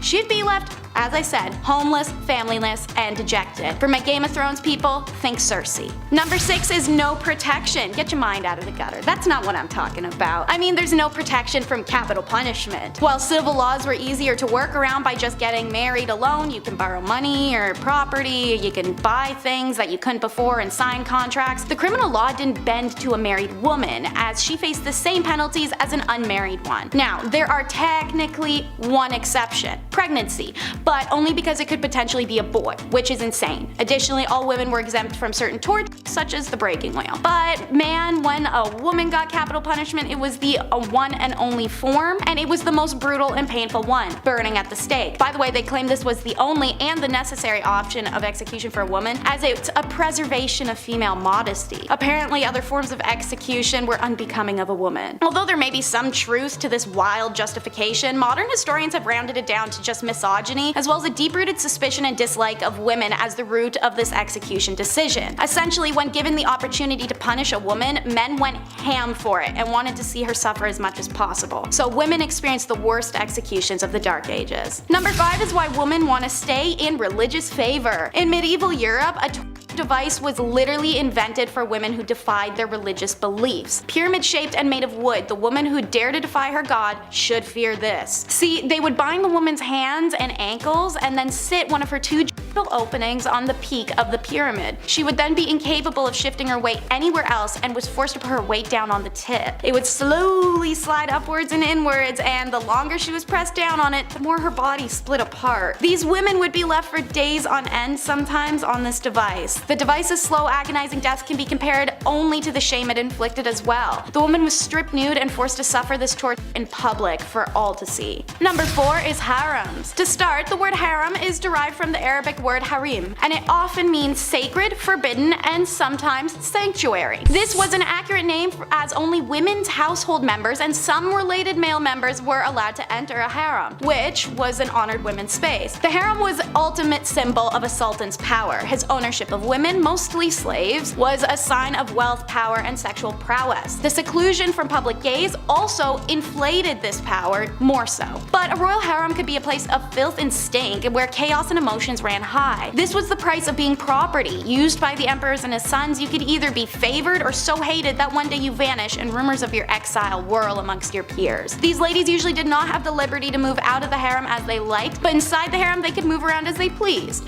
There was no sisterhood in them either. Socializing amongst themselves was usually not friendly, and jealousies were shown directly. Makes sense, as status and position of authority in the harem were determined by the place that they had in the emperor's favor, and to give the king his first male child was a great competition in this regard, resulted in unpleasantness through the royal harem. Everyone tried their best to please the emperor and turned her bad qualities like jealousy, aggression, or short-tempered attitude onto other women. Seeing as many of these women were stolen from outside the empire, let alone inside, frustration with language barrier and culture clash was also a huge source of contempt. Sometimes the women would lie to the sultan to have others disposed of, or they'd simply gang up on one another. Regardless, harems were places of drama, inequality, and a race to be favored as a ticket out of sexual servitude. Hidden sexuality is number 3. There were plenty of mainstream laws in medieval and middle Europe against male homosexuality, and while it wasn't considered as serious, lesbianism still posed a threat to the ideals of a male-centric societal order. A law written in 1260 France stated that women caught engaging in homosexuality shall undergo mutilation on her first and second offense, and on her third she must be burned. This is one of the only laws to specify consequences for lesbianism, but the 13th century and Christian perspective of sex radicalized further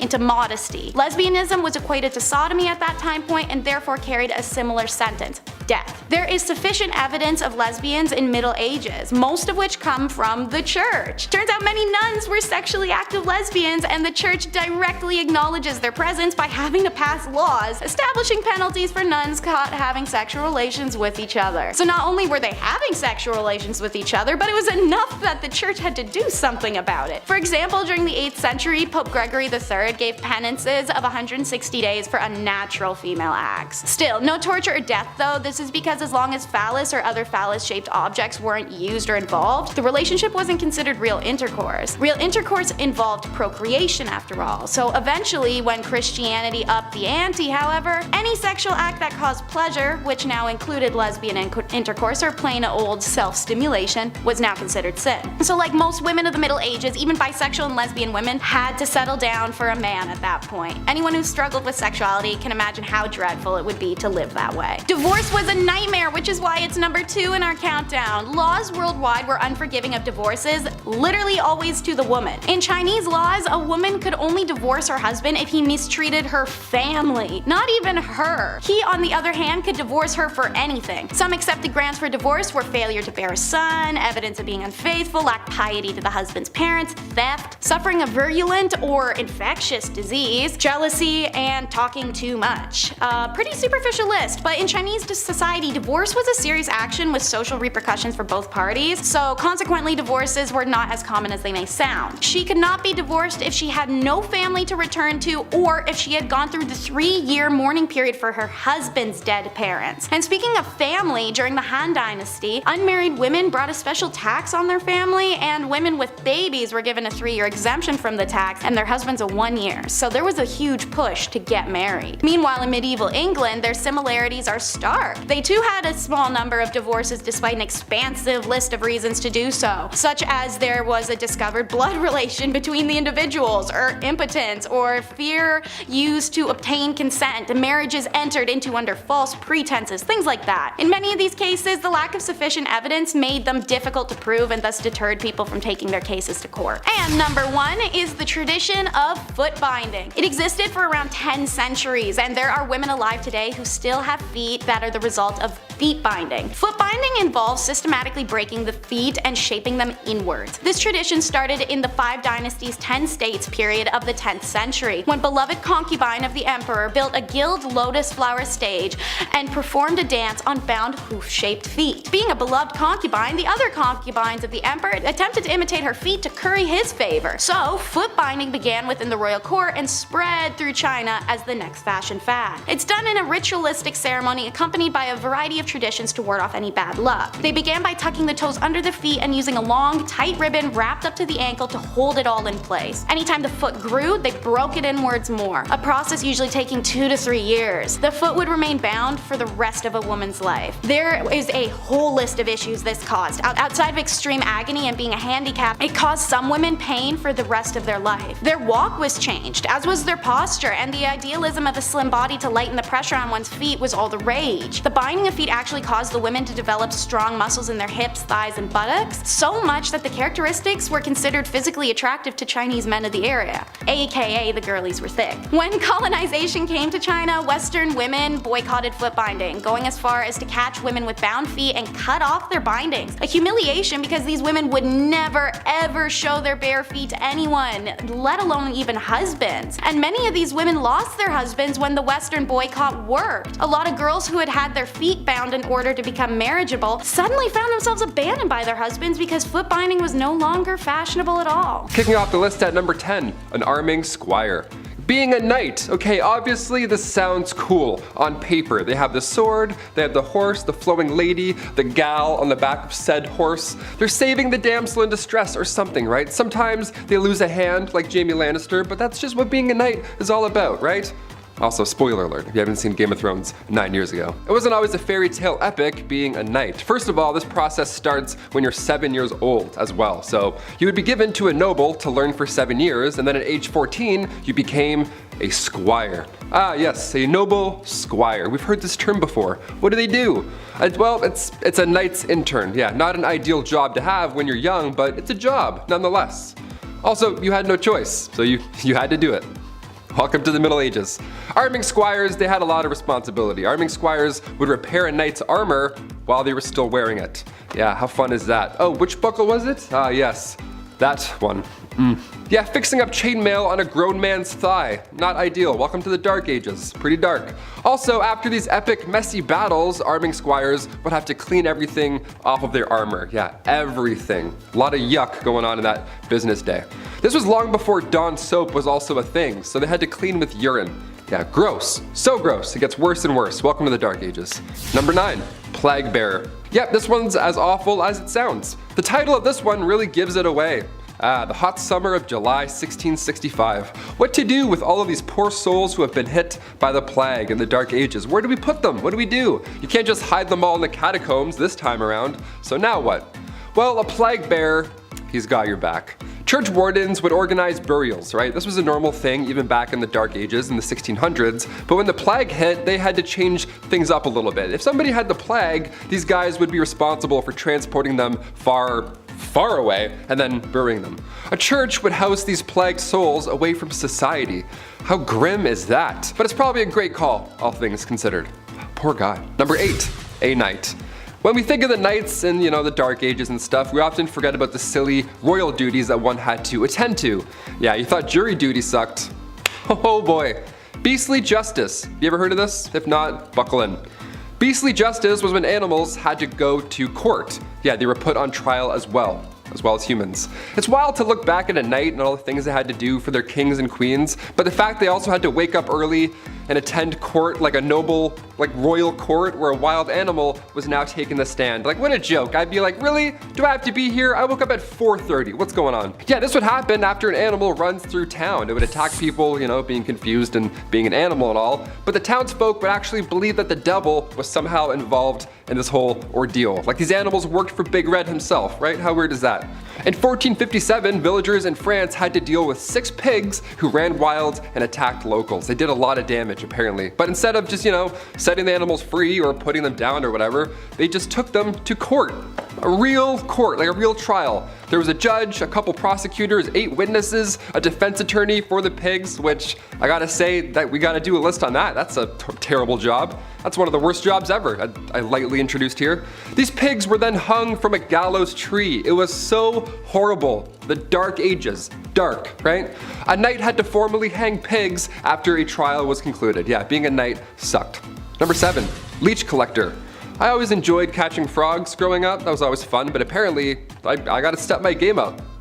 This is weak. A leech collector is, well, exactly what you think. Back when medicine was pretty much non-existent, sickness was just wafting throughout these old towns, just moving through towns. Like the G from the Goosebumps logo, just haunting towns, moving through.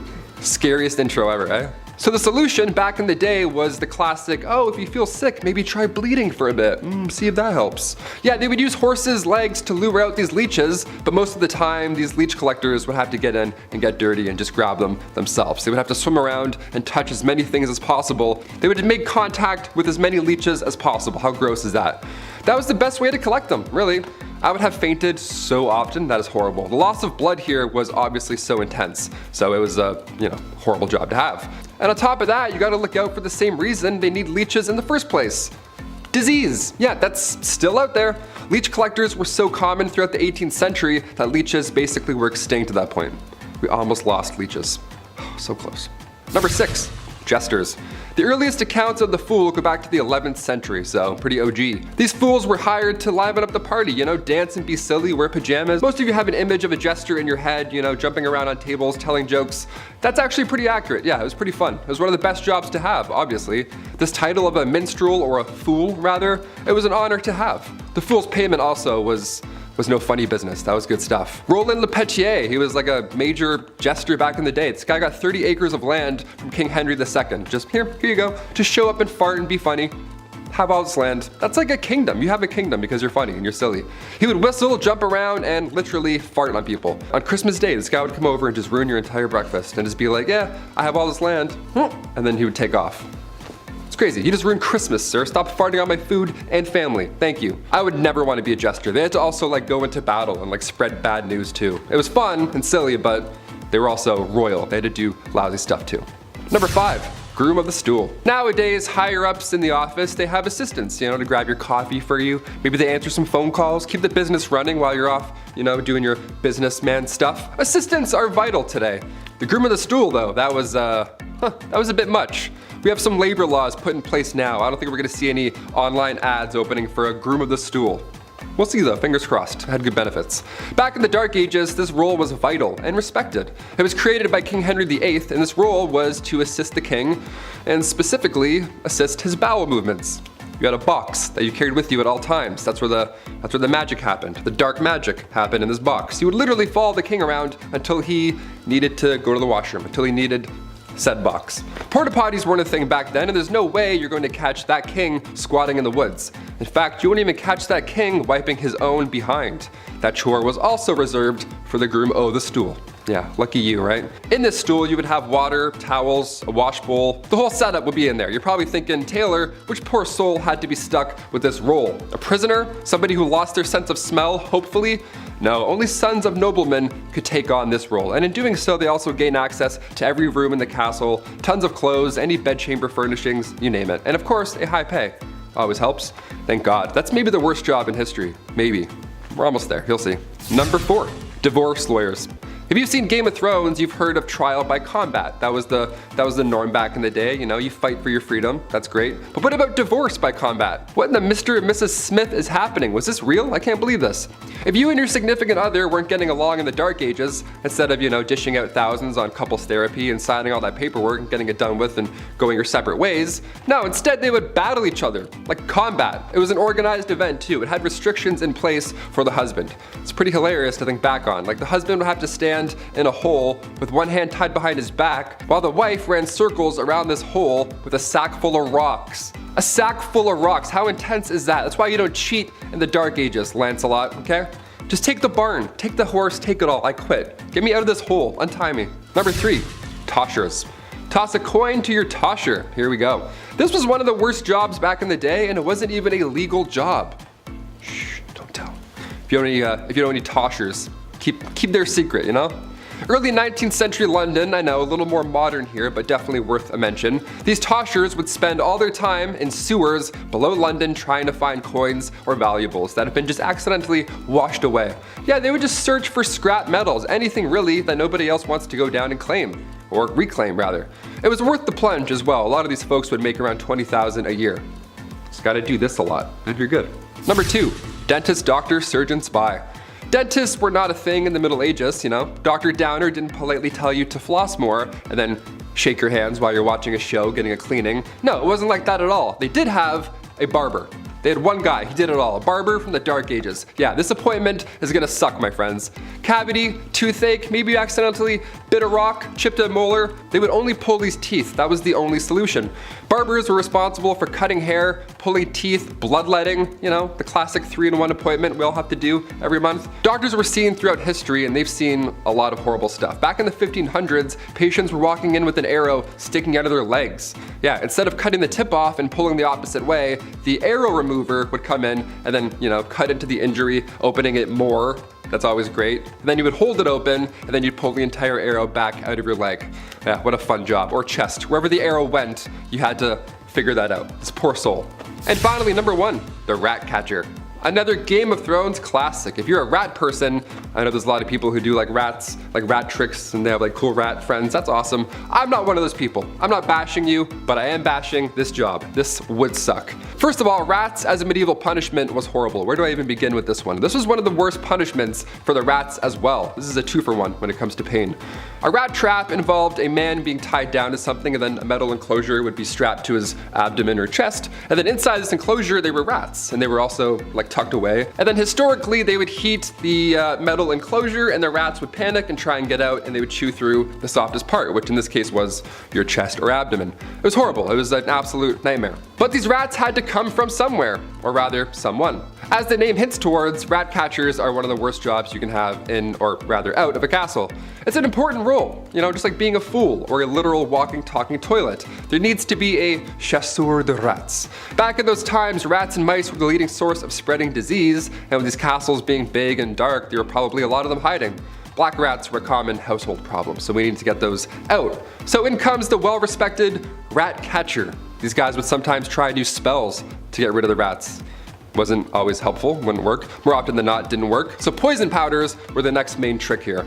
Also, the Pied Piper, he was an OG. Historically, he would do a musical number to exterminate your pets. If anything, he should be getting a bonus. Any rat catcher, actually, today or back in the Dark Ages, you deserve a bonus, my friend. You're a brave soul. Kicking off the list at number 10, leave. One of the first things you'd want to do if you magically were able to travel back to the Middle Ages is come right back. Yeah, it's not knights in shining armor and drinking unlimited IPAs in a heated cot. It was the Dark Ages. It sucked. More often than not, if you lived through the Middle Ages, you never left your village. Because where would you go? The world is also dark and dangerous. Nothing's built yet. You can't warm up in a coffee shop until your Uber arrives, right? Most travelers just slept outside or under some bushes. Records from that time show that the average person didn't travel in their entire life. The rest of this list should also explain why. Number 9, forget a watch. It's pretty easy to find out what time it is today. You can check your smartphone, you can check your watch, you can check your smart watch. We have everything. We don't even have to adjust the hours anymore during daylight savings. That's how easy it is now. You don't even notice anymore. You're like, why is it all of a sudden? Oh, got it. Apple, so good. Back in the Middle Ages, obviously it was harder to check the time. Minutes didn't even exist yet. Yeah, that tripped me out when I was reading this. The day was divided by 7 long hours. They used water clocks, sundials, all that jazz, but none of them could really tell time to the minute. That long ago, the idea of a minute wasn't a thing. Christian monks were on a tight schedule for work and prayer, so they were actually the first recorded timekeepers in medieval Europe. Imagine being referred to as a recorded timekeeper. What time is it? I'm like, 8. They're like, yo, he's good. Let's get the f out of here. This guy's so good. Even so, the length of those hours depends on what time of year it is. Winter and summer months matter. As a Canadian, let me tell you, these dark, cold winters really do suck.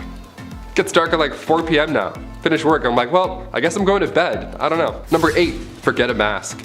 The plague made a mark on humanity in the Middle Ages. Back then, they didn't wear a mask and social distance. When Europeans were hit with the Black Death in 1348, fleas carried by rats were mostly to blame. Around 1/3 of the population was killed, and it was easily contracted. One sneeze later and your lungs are filling up with liquid. Life expectancy in the late 14th century was 20 years old because of this thing. There was little to no knowledge about germs or how they were spreading, so you'd be in the middle of a literal plague. There'd be bodies lying everywhere, people are dumping their doo-doo out windows. Be like, oh, good evening, madam. And then you'd inhale, and then. Number 7, get married. Love is in the air, and in the Dark Ages, marriage was difficult to do. This was long before divorce lawyers came around to get every last drop of you. It was so easy that if you loved somebody, you would just announce that now you're married. Chris, we're married now.